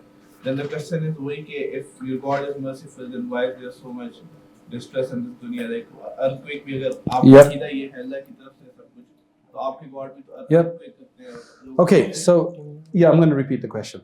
The question is, the simple question is that if your God is there, right? If there is Allah is God, then how come there are earthquakes and what else? Floods, etc. And then what? Suffering. And there's suffering, basically, right? Okay, so now again, how do you answer that question? Very simply, is the reason why this question is even coming into your mind is because you think a God who is merciful, or a God in general, or even a merciful God, if you call him a merciful God, because this doesn't relate to the existence, it relates to the existence of a merciful God. How is it possible still to have people suffer? Okay, so the question is very simple. Who defined God that he must only do things which you think are merciful? Why are you defining God? And does God have no other characteristics except being merciful? And why does mercy mean the way you think mercy should be applied? Right? Allah has 99 and more names. And if you look within them, we say that's a very, basically, you know, this question is a very Christian question. I don't say that in a derogatory way. It's a very Christian question. What is a Christian question? How does that look? Right? I'm not saying this in a derogatory way. Both the current and past archbishops of Canterbury, which is the head of the Church of England, when the first one was when the big tsunami happened when was that tsunami? 2006. Yeah, Esa Koche, right? In the early 2000s, the big tsunami happened. He said, my faith shook. Then the current one, something happened about 3-4 years ago, and he said, my faith shook. All of this killing and killing, all of this death. Why does your faith shake? If your faith shakes, it means your faith, that faith cannot be answering the question. It's causing there's a conundrum, there's a contradiction, there's a confusion, there's a problem. Any Muslims say, do you ever hear about Muslim, even in Turkey or other places, like, ye to mera iman isse ho gaya? No, there's a way to understand it, because our God is not just merciful. It's the Christians who are always speaking about God is mercy, God is love, God is mercy, God is love, and there's nothing else. For us, we have, He's merciful for sure. Rahman, Ar-Rahim. In fact, the Christians would say to us that, oh, you might have a mercy, yeah, you say Rahman and Rahim, but your God is not loving. Yes, it's not about love. So we say, no, we have a name, Al-Wadud. God is loving. Now we don't trust you. What does Al-Wadud mean? Prove it. So he said, okay, fine. For the ulama, they might know this. There's an Arabic to Arabic dictionary, a very famous one called Al-Munjid. Arabic to Arabic. We're going to look in there. Why are we going to look in that dictionary, even though we've got hundreds of others? Because that one is written by a Christian priest, an Arab Christian priest. Let's check in there, so it's not going to be biased, right? It says, Kathirul Hub, abundant in love. Okay? Right? So our God has love as well, but He's got a lot of other names. Al-Qahhar, Al-Muntaqim. Right? He is the avenger. He is the mighty one. He is the punisher. He has all of these. Yu'adhibu man yasha. It's just a manifestation. He can do what He wants. He wants to punish somebody for some wrong they did. Punishment. Number two, when this happens, when a calamity happens, like the earthquake in Turkey recently, there were a lot of people there that were miserable in life. And you see, anybody who asks this question, and doesn't get it, is because they don't believe in an afterlife, or they're not focused on the afterlife. Once you believe in the akhirah, that anybody who dies in this world in unnatural causes, or not unnatural causes, it's a natural cause, but in an unnatural way, not on their bed basically. They don't die with a heart attack. I mean, these are all excuses ultimately. They're going to paradise. We have 70 shuhada. We have 70 categories of martyrs who go to paradise. They've left the miseries of the world. They've gone to an eternal world where they're going to really enjoy themselves. If you don't have akhirat in your picture, then suffering makes no sense. If this is you only live once, or YOLO, or whatever you call it, yes, you only live once in this world, but there's a bigger life afterwards. When you don't have that in your thought, then your whole paradigm and understanding is messed up. Because then if your life is miserable in this world, you can't change it anyway. My mother passed away from cancer, dealing with cancer for 10 years. She went through a lot of trouble. And ultimately she passed away, and I say rahimahullah, and I have hope that inshallah she's going to be in a very good place, right? Now, if I ask an atheist, right, who can't understand this stuff, that your auntie who died from the same kind of miserable, misery, what did she get out of it? Psychologically, imagine the 10 years of pain. How do you deal with that? You're not going anywhere. This was your only world. You got no sense of reward for patience and perseverance, and that reward system, that's just psychologically going to mess you up anyway. And you have no hope for afterwards. Hey, she went in a very bad way, made you feel bad. Obviously I felt bad dealing with it, but now that she's gone, I can say, Alhamdulillah, I think she's going to be in paradise. Okay, right? Now they're going to say to me that you're just saying that to make yourself feel better. You know, I want to be honest. They will say that you're just believing that and saying that to make yourself feel better. How do you respond to that? It's a good response, isn't it? How do you, yeah. What's wrong with feeling better, brothers? Is there anything wrong with that? If I can feel better, because ultimately you're going to die, nobody knows what's going to happen, but at least I feel better in the leftover part of my life. Not like you who's going to be miserable, right? Thinking you've all lost everything. I'm going to feel better, so what?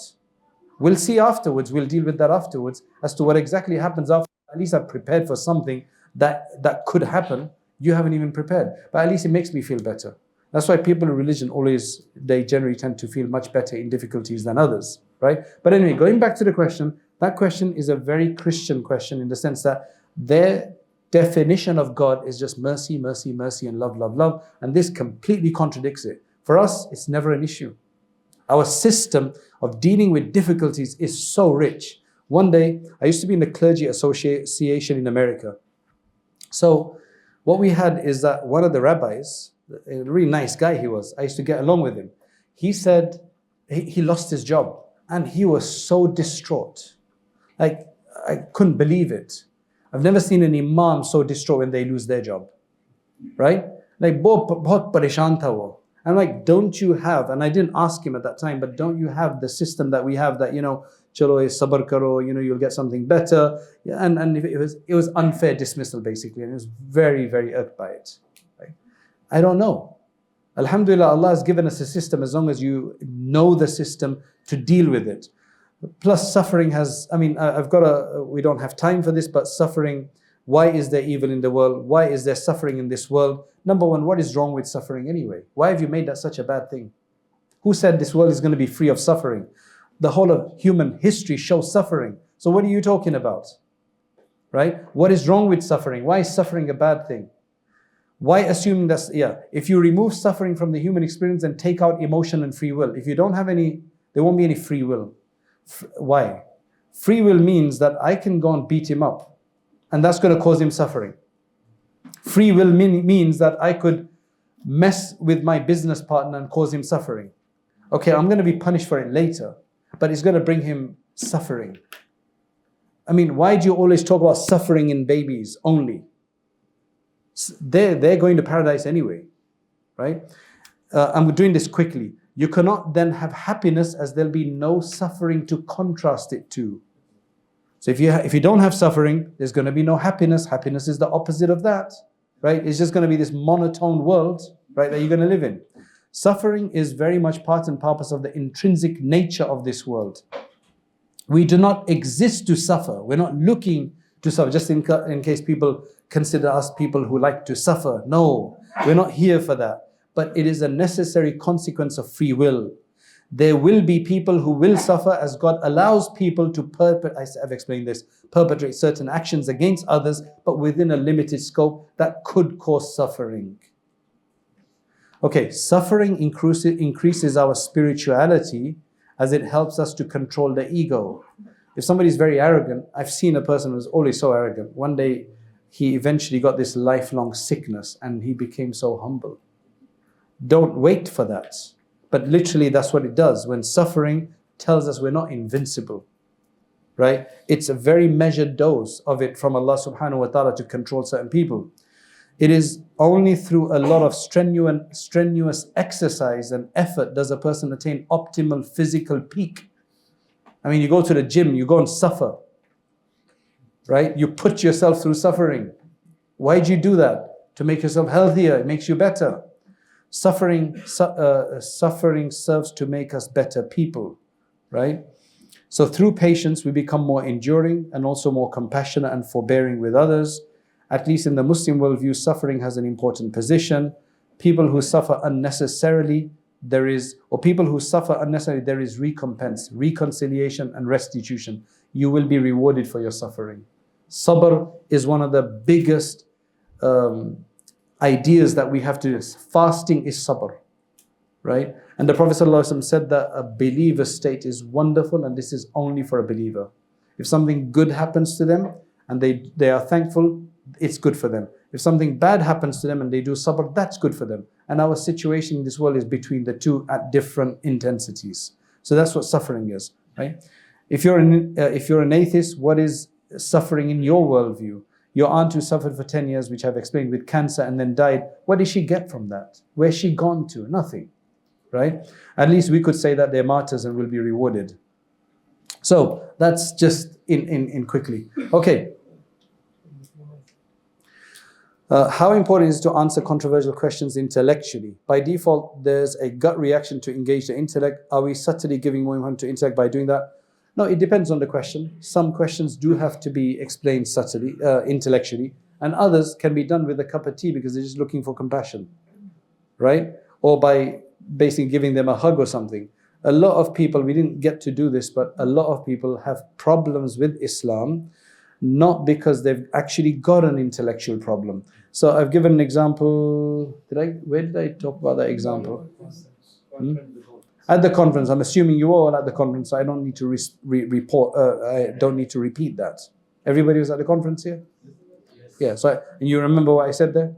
About that 21-year-old kid who had all of these questions about Islam, and I was answering them, and he kept shifting to the other answer, the other question, and ultimately find out that he's actually got a problem with his faith itself. Why has he got a problem with faith? Right. Literally, there's one guy, he told me, he said that, Allah, what a bad. He said his Maulana used to, his punishment was that he was in a masjid, right?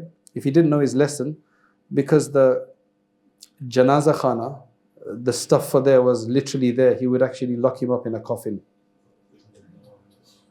Okay, so there's been some really crazy stuff, and what these people want to just see is some compassion. So intellectual answers won't work there at all. And we have to be able to figure that out. You might not know that unless you know their history, you won't be able to know that. They just need some compassion. Somebody within, with a beard or hijab or something, or clearly Muslim, to just be nice to them. Okay. I'm just giving quick answers because we've got 15 minutes. Especially when we engage with teens or university students, we feel inclined to answer intellectually. Again, it depends. For every situation, there's a different way to respond. Sometimes you may need to respond with sarcasm. Sometimes you may need to respond with a bit of wit. Sometimes you may be able, you will have to respond with a bit of criticism. Other times though, idfa' billati hiya ahsan. Respond in the best way. And best way doesn't mean the politest way. It's the appropriate way, the best way for that system. So again, we were only able to speak about some of those ways, and you use whatever is best. But always keep your mind on Allah and your heart on Allah, because ultimately Allah is the only one that's going to let your words have effect and open up their heart. Without that, it's not going to happen. And Allah is beautiful when that happens. If you have a little issue with somebody, and immediately what I try to do is I read, Allahumma allif bayna qulubina, Allahumma aslih dhata baynina. Oh Allah, reconcile between our hearts and reform the matter between us. And more times than not, it's sorted. Very clearly, because Allah is the one who gels the hearts together. So yeah, you're right. In the context of suffering, is it okay to say that the default state of this world is darkness? Humans are created in kabad, and any blessing we get is just the mercy of Allah. Otherwise, the world default state would be suffering. I don't like to put it like that, because I think that's kind of miserable, right? I would say that suffering is inherently part of this world. Everybody suffers. I haven't come across a person who has never suffered. So it's inherent, but everybody has had successes. There's ni'mah. وَإِن تَعُدُّوا نِعْمَةَ اللَّهِ لَا تُحْصُوهَا. So I'm not going to put one over the other. I mean, this question is making us assume that we should make that a default. No. Yes, it's a default in the sense that it does happen to pretty much everybody. The Prophet ﷺ went through suffering. And what Islam teaches us is how to deal with suffering, which many other faiths don't teach you so well, right? And that's why you have issues. What's the concept of revisionism in Islam? What's the classical approach on revision? Is it the same as ijtihad? This is not a controversial question. Is revisionism, well it is, but it's not of the nature we're talking about. Is revisionism possible, or is it necessary in the light of controversial question like in different types of zabiha? This is going very far. Please ask a very specific question, otherwise I don't want to start a whole conference on revisionism. Right? So ask a very specific question. So please, anybody who asks question, please ask specific questions. Yes. Can you borderline demean somebody? Can you what, sorry? Borderline demean somebody if somebody Borderline demean somebody if they're somebody getting... is getting very, very arrogant of their knowledge. Yes, I think as a, you'd have to be, can you borderline demean, whatever that means? Like slightly, not too much. Well, you can do even too much as well, right? It just depends. It just, like, can you do that if they're getting, the question was, if they're getting very arrogant, can you do that? You can do anything that is eventually, I mean, if you're just making them shut up, then there's no point. Because it's got to fight that. If it is in the sense that they are causing problems to every, so let's put a scenario. There's a guy who's constantly causing confusion to everybody, and he needs a bit of a dose. Then in that case, if you know how to do this properly, aap thoda operation kar sakte. Let's put it that way. But if it's just some individual, he's coming, he might be arrogant with you, but nobody else, then I think it might be more powerful to actually come across with a lot more rahmah and mercy. Again, it just depends on the circumstances. I have a comment on this, Yes. if I may. It's not demeaning. It's trying to make him realize Exactly. where Yeah. he is coming from. Because intellectual arrogance is probably the most difficult to deal with. To deal with, yeah. Unless he himself understands that this is arrogance where he's coming from. Yeah. So you are not actually demeaning him, you are helping him see his state. Right. So the demeaning needs to, I mean, again, what does that demeaning even mean? It's basically just responding in a way to try to break down their arrogance, or to try to show other people that they're actually not so clever and intellectual or on the haqq as they are. So let's not use the word demeaning, right? Then it should be okay. Yes, ma'am. So this is a controversial question, I guess, but it's just something that I wanted to get your opinion on. If the dunya is limited in that it's going to end, why is the punishment for a sin? MashaAllah. If the dunya is, I think rather than that, I don't think that really that equation works, but I know what your question is, maybe, right? Is that if somebody has done a sin, a crime, a wrong, like kufr, for example, right? Which is limited, 70, forget the dunya, he's only 70 years old, right? Or 80 years old, 100 years old, right? Why does he get punishment forever? So the thing is that you're looking at things in, the simple answer is that you're trying to compare the two in a, what's the opposite of qualitative? Quantitative way. And that's not the way it works. 70 years is pretty much a really good amount of time to figure out what you want in life. And most people, majority of people, when they become 70, they're not going to change. They've had enough time to reflect. Allah has given you enough to go on. And that's your package of life that Allah has given you. So if you still did not choose that, then that is Allah's package deal as a punishment forever. It's not to be compared in quantity, because the quantity is not the issue. The heinous sin that was created of of denying Allah who created you is so heinous that is the punishment for it. Focus on that. Like, how bad is your sin? Forget 70 years you are doing that. You denied Him in the time that Allah gave you. And if Allah didn't give you enough time, you just became discerning. And it's very clear that ulama mentioned this. You became discerning. And you didn't have enough time to judge everything. And you died. Allah may forgive that person. But if you had enough time in this world, and that's such a heinous crime that you did. So it's qualitative rather than quantitative. That's the issue. They give other examples that if you've lived a certain way for 70 years, you're probably going to live the same for another 200 years or 300 years. You're not going to change, because people usually get more stubborn and rigid and so on, everything. They're less flexible. Yes? So the question is from a 9-year-old daughter. MashaAllah. She asked me several times that how are we sure that there was God before everything? That would not explain to us. Yeah, so the question is that his 9-year-old daughter is asking, how are we sure that there was God before everything? Because if you look at, it's a long answer. If you look at everything, it comes from something. So products come from their manufacturer, manufacturers come from something else.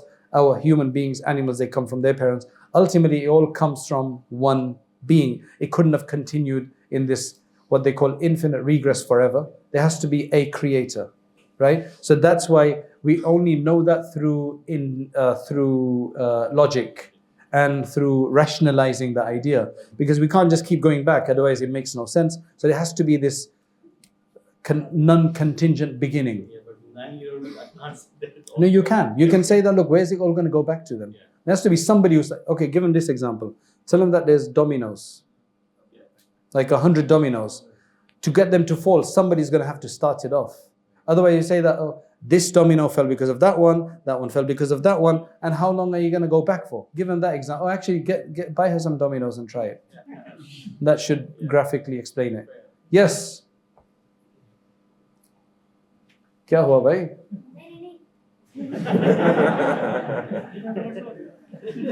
Okay, think about it and you can ask it again, okay? Yes. Question आपने sorry आपने इसमें बात बताई थी कि sickness of heart होती है, मतलब आप उसको क्वेश्चन किसी को बताते हैं तो लाइक आप एक बार इस तो आपने Sorry, again, yeah. शुरू में आपने एक बात की थी कि सिकनेस इन हार्ट Right. की बात थी। उसमें मैंने आपसे एक मेरा क्वेश्चन था लाइक ना मेरे अपनी पर्सनल सिचुएशन है लाइक बस से वगैरह ना बहुत आना शुरू हुआ पिछले कोई एक महीने से लाइफ मैंने बहुत चेंज किया यार पहले कुछ और ही था तो अब Have you become more practicing? फिर है ना? Okay. तो अब जब से ये एक महीने से काम स्टार्ट किया ना मतलब अल्लाह तौबा और ये नमाज पढ़ना दुआ जमात करना Right. ये तो करता था लेकिन पहले Yeah, ठीक है. So it's just, yeah. उसमें ये क्वेश्चन मुझे जो ज़्यादा फील हुआ है ना एक तो इसमें ये बता बहुत आता है कि लाइक अब मैं इस तरफ आना ज़्यादा मुझे ऐसा लगता है कि लाइक जब I'm going to die right now. MashaAllah, you're going to die. We are, that's right. It's completely right. We're all going to die.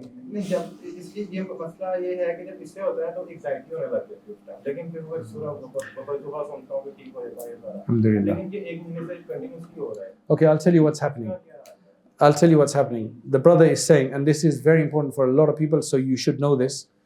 When a person जो practice नहीं कर रहा था, वो ऐश में, he was enjoying himself, not practicing.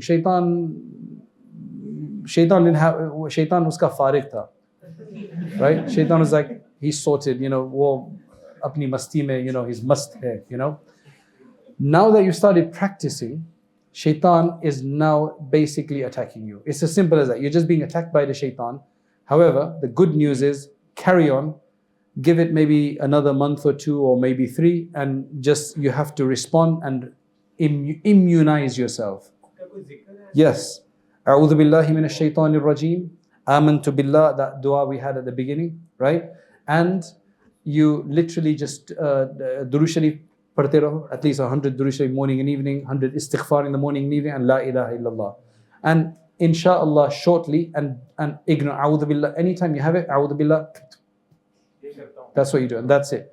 Just give it some time and it'll be fine, inshallah. This happens to so many people, right? Because we have a shaitan, every single person here has a shaitan with them. It's not one shaitan for the Butt family, and one for the Chaudhary family, and one for the Khan family, and one for the Pathans, and one for the Balochis. No, it's literally a shaitan for every individual, and our shaitan knows us more than anybody else, because he's been with us all the way through. So he knows how to tick us, how to get us into it. Okay? Yes, next question. Piche se. Ji bhai. I was just trying to, phrase my question. I will just be a little short. This is a question from a lot of ladies and people are asking regarding the situation in Gaza. People keep asking it like, they say that why there's inaction on part of men, especially when my son comes to me, my ladies around, and practically I try to, not give, I don't have a suitable answer for that. Even my wife, she quoted Surah Nisa ayat 75, and she said that, find a suitable answer for this, why there is inaction on our part. Allahumma salli. That's actually not within our topic, and I try to stick to my topic, but it is an important question. And the thing is that the women are saying, why is there an inaction on the part of the men specifically? This is going to require a longer answer, so I'm not going to get into it. But we can definitely do a lot more, both the men and women. And Allahumma salli ala Sayyidina Muhammad. It's just a very complicated question, and I'm just conscious of the time. So our job is to pray to Allah subhanahu wa ta'ala that allow us to do that which is useful and beneficial. We're not going to start going crazy and do something silly that's going to make the situation even worse. Okay? And yeah, I think that's what I'm going to say for now. Right? I wish I had a better answer for you. Right? Yes. Did you figure out your question? If like you go to a mosque or something and you accidentally like wear somebody else's shoes, or you like.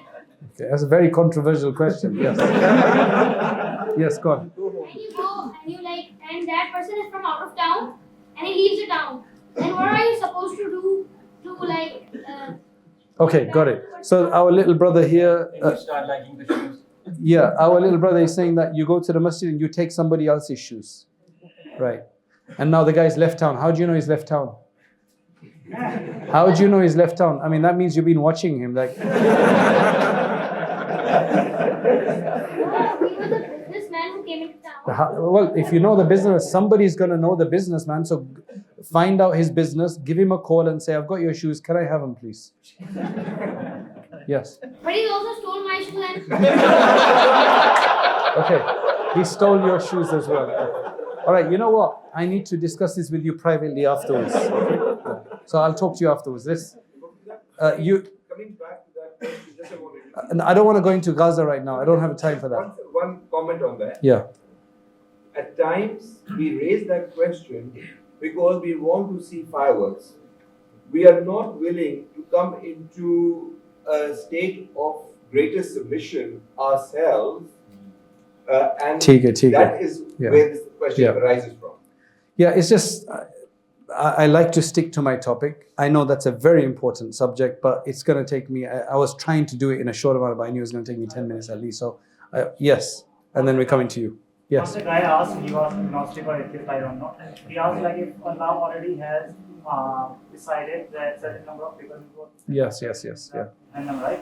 And then why they are being asked on Day of Judgment, like for their action. Good point. So, just to repeat the question.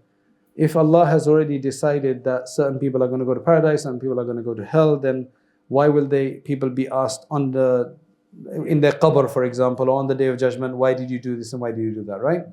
So, you see, this question comes from a fundamental ignorance regarding the system of Allah subhanahu wa ta'ala and what the reality is.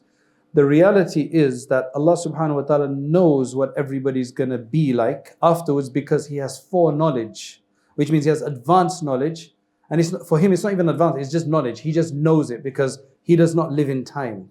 For Allah, it's already done, right? So He already knows what's in 200 years, what's going to be around, right? So, however, He doesn't force us to do anything.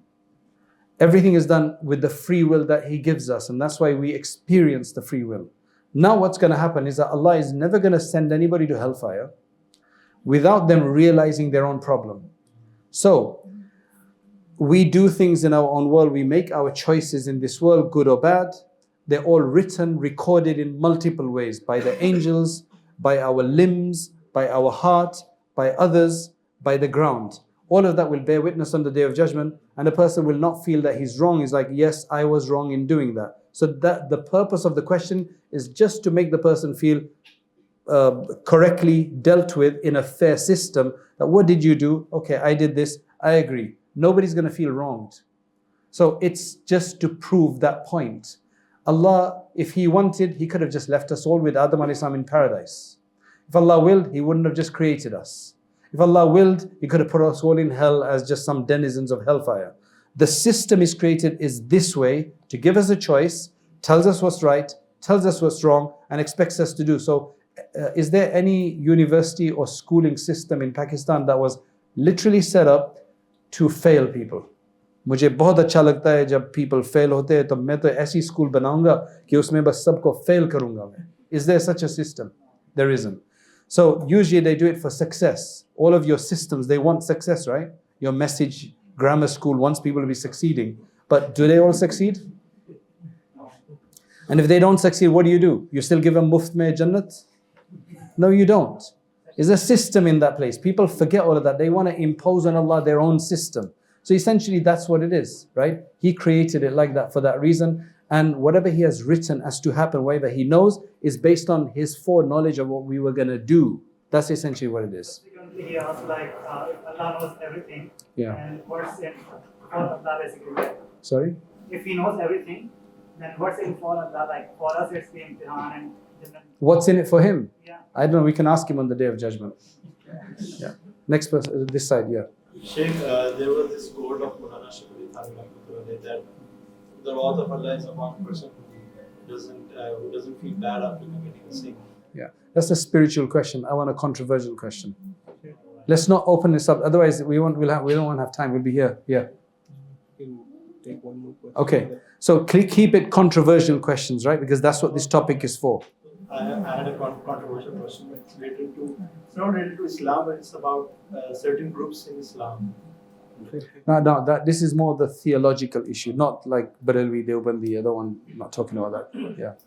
We can talk about it later, maybe. Yes. If it's a. My question is. Okay, these last two questions, okay? My question is regarding as a dai who is going to deal with these questions. So, for example, if you take a matter of Holy Prophet, you're calling marrying Hazrat Ayesha as Rahman.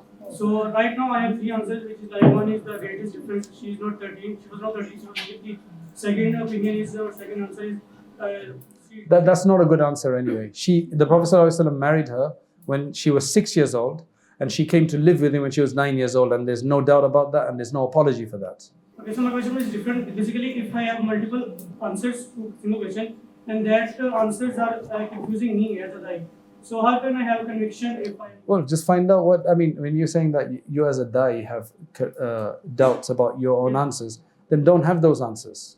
Just use the ones that you're convinced with. I would never use an answer that I'm not convinced with. Because I'm just starting out, so what would be the best way? For what? To learn that. Going to the crisis of faith course that we have, we've dealt with it in big detail as to the simple answer about Aisha radiallahu anha is that it was a very normal thing to do in that time. Did the Prophet ﷺ have enemies at that time? Yes. Of course he did. Come on, man. Right? He had enemies. Did they make a complaint of why you're marrying Aisha? No. Not at all. Did anybody complain afterwards? Do you know who the first person to complain was? It was this guy called Ma Golayev, this Orientalist from the 1900s from England. He's the first person to say this was an ill-advised union because now in England, it had become like that. 200 years ago, everybody was doing it. Until about 150 years ago, everybody was doing it. It was completely natural. And then just look at Aisha. She was not a little kid. I would never let my daughter marry at 15 because socially, it's just not there yet today, right?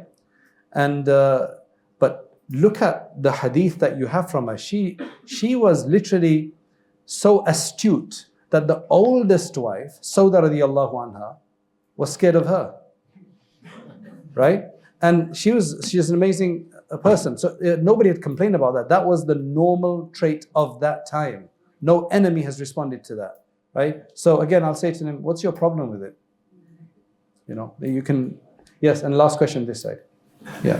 Sheikh, psychologically, how do you approach a person who was a Muslim?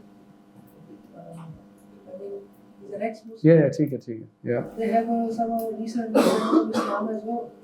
So psychologically, how do you approach? How do you approach a ex-Muslim who has a decent kind of understanding of Islam? How do you psychologically approach them? Yes. I have no idea. I'll tell you why. Because that ex-Muslim, right? What's his problem? Huh? Maybe you didn't get to finish. Yes. Yeah. I knew you might say this. Okay, so then why don't you give me a specific question? Yeah. The question was more based on your experience living in UK. You can't, because every ex-Muslim has a different issue. Actually, good point. Maybe you say that what are their reasons? So one reason is that they've had a bad experience. So what we need to do is try to show some compassion. They need pastoral compassion. That's what they need. From a religious person or from religion to... And you know what? I've looked at the reasons for people leaving Christianity, and that's one of the big reasons. They've had a bad experience in the name of religion. So what we have to show is that that's not religion, that was their weird culture. Or that was an individual failing on the part of their parents or their teacher or their clergy or whatever it is. If that's what you're saying. Okay? Jazakallah khairan. So all I'm going to say is that, mashallah, such a wonderful, intellectual, beautiful, spiritual, inshallah, gathering that we've had here, which is only made up of people like you. And what is amazing is that there are thousands of people who, thousands? How many million people live in Lahore? What's the population? 20 million. And you, 150 people or something, have been chosen, right? And there's other madrasas and there's other people who are studying as well, but mashallah, you can just look at your extended people that you know. You've been chosen from there. There's a reason for that. Don't think this is random. Somebody convinced you, somebody encouraged you, you got convinced, you got inspired. There's a reason. Allah is behind all of this. This is not a coincidence, it's a God incidence, right? So the first thing we need to do is to thank Allah subhanahu wa ta'ala that He's allowed me to be on this path. Really, we all should thank Allah. I'm not joking. This doesn't come easily, right? There's a reason why out of thousands or millions of people, you are chosen, right? You know, whatever your name is, you are chosen, right? Brothers and sisters. Allah has something big in store for you. All you need to do is put a bit of effort, because only with difficulties comes refinement. With a bit of suffering, a bit of sacrifice comes that refinement. And mashallah, you're already giving suffering. And subhanallah, I know of people in London, right? In the daytime, they're going to university. In the evening, they're going to madrasa. They should have the weekend off at least, right? And the guy, because it's so expensive, he doesn't have like wealthy parents, he's driving trains, right, to earn a living. He has no time, but at least after all of that is finished, like, alhamdulillah, right? So what I'm saying is, value what you have, thank Allah, and thank Allah every single day. And if you do that, and then you do it for the sake of Allah, then you will see that you get more barakah in it. You say, Ya Allah, you've put me on this path, make the rest of it easy for me. And that's how it becomes easy. And then once you're convinced about something, subhanallah, you can, that's your jihad basically for that moment, right? That's your effort. That's your, I'm not saying that's your only, and that's one of your jihads that you do. We do jihad in multiple ways. Essentially means your struggles that you do, okay? So that's very, very important. Don't ever leave that. And so keep thanking Allah subhanahu wa ta'ala. Difficulties will come. It's never been easy. If you look at the lives of Imam Bukhari, the struggles that he went through, right? Imam Ibn al-Jawzi, he says that one day he used to be so into his classes and everything. He said, one day I just couldn't help it. He said, I came across a fish monger, a seller, and the fish just looked good. So I went and quickly bought some fish. But I had to go to my next class, all right? And then I had to go to another class, and then we had to cook the fish. So we couldn't even do that. And he goes, after it just went bad. I mean, alhamdulillah, we don't go through that kind of struggle. They went through some amazing struggles that they did, right? So yes, you guys are going through struggles. We're not trying to diminish that struggle. But this is how you get it. And now everybody talks about him as rahimahullah. One day, inshallah, you want to help people. Not, you don't want to show off, but you want to help people so that you can leave a legacy. And that legacy will be your investments forever, for the hereafter. So keep that in mind. It's not going to be easy. Don't even think it's going to be easy. If Allah makes it easy, alhamdulillah. But these are the things that can, inshallah, keep us going. And what is wonderful is that if you can have a niche, because one is there's lots of people doing certain aspects of the religion, like imams in a masjid or teaching maktab. If Allah has given you the ability to then be aware of a certain niche that nobody else is focusing on, then there you go. That's even wonderful, because in business, if you can find a niche, right, that's it. You've made a lot of money already, right? Because as long as you can do it properly. So I believe a lot of you are in very niche positions, and that in itself should keep you going, that I'm going to be able to take this on, inshallah, and help a lot of people. And that's starting with your own families sometimes. And then your surrounding people. So keep it up. Ask Allah subhanahu wa ta'ala for assistance. And what I would say is that every day, after any namaz, or before any namaz, especially after Maghrib or Isha, do 2 rakats of nafil namaz, Salatul Hajat, and just ask Allah, Ya Allah, Deen ki khidmat ke liye kabul farma. Right? That's it. Keep doing what you're doing and then say, Ya Allah, accept me for some service of your Deen. And you will start seeing that the barakah will start, and then Allah will accept you so that your knowledge that you're learning will become more valuable. And you'll be able to put into effect, and then all of those years that you studied, they'll be well worth it. Right? I don't look back to the years of study being away from my parents. You guys are still with your parents, right? I left at 11. I finished my Hifz and Alim class, what you guys call Dars Nidami, at the age of 22, which means I'd spent half of my life in a boarding madrasa 4 hours away from home. Then I got married, and then I studied for 3 more years, right, in different countries. So I'd been more time out of the house than I'd been in my house, okay? And then I don't look back and think, hey man, I wasted my time. It was well worth it. You understand? Inshallah, and Allah make it worth it. So whatever it is, you'll see that it'll be worth it afterwards. Because ultimately we go to Jannat, inshallah. Right? And then it's all enjoyable anyway. Right? Allah give us tawfiq, Allah give us understanding, Allah clear our confusions. Allah subhanahu wa ta'ala assist us in helping other people. Deen ki khidmat ke liye qabul farmaye. So make a quick dua.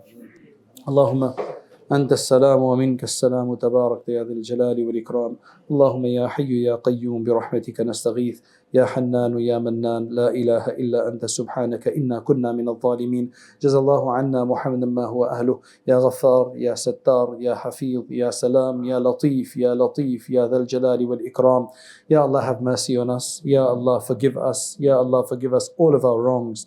Ya Allah, forgive us all of our transgressions, our crimes, our violations, our distractions. Ya Allah, Ya Allah, Ya Allah, grant us your love. Oh Allah, you've put us on this path. What a wonderful path it is, the path of your prophets, the path of your messenger Muhammad sallallahu alaihi wasallam, and the path of your loved ones. هل يستوي الذين يعلمون والذين لا يعلمون, as you mentioned in the Quran, that can the people who know be like those who do not know? Oh Allah, Ya Allah, Ya Allah, make us truly representatives of this path. Oh Allah, give us barakah, give us this light in our heart. Oh Allah, allow it to infuse all parts of our body. Oh Allah, our mind, our heart especially. And oh Allah, our emotions. Oh Allah, our himmah. Oh Allah, and allow us to be, oh Allah, allow us to work hard. And oh Allah, protect us from insincerity. Oh Allah, protect us from laziness. Oh Allah, protect us from procrastination. Oh Allah, protect us from doubts after you have given us conviction. Oh Allah, protect us from failure after you've actually set us on this path. Oh Allah, we thank you for choosing us for this. Oh Allah, among all the other thousands of people who are doing other things, oh Allah, you have chosen us for this. Now, Ya Allah, you have chosen us. You could have only chosen us to be successful. Oh Allah, do not allow me to fail after this. Grant me success in this world, especially success in the hereafter. Oh Allah, bless all of our teachers. Bless all of those who make so much effort for us to study this for the Deen. Oh Allah, all of those, our asatiza up to the time of the Prophet sallallahu alaihi wasallam. Oh Allah, bless them all. And oh Allah, accept us to be part of this chain. Oh Allah, that one day we can also be teaching others. And oh Allah, one day we can leave a legacy. Oh Allah, and we can be instrumental in changing not just ourselves, but the people around us, our close loved ones and other people. And oh Allah, accept it from us and you be happy with us. Ya Allah, be happy with us. Ya Allah, be satisfied with us. Ya Allah, be satisfied with us. Make it easy for us now. Ya Allah, accept this institute. Allow it to prosper. Allow all of the different desires, the goals, the ambitions they have to take fruition and keep them aright. Oh Allah, guide us all and keep us all aright. And oh Allah, protect us from all of the distractions which are out there and from the Shaytaan. Immunize us against the Shaytaan. Ya Allah, immunize us against the Shaytaan. Oh Allah, accept this program and all the other programs we do. Subhana rabbika rabbil izzati amma yasifun wa salamun al mursaleen walhamdulillahi rabbil alamin.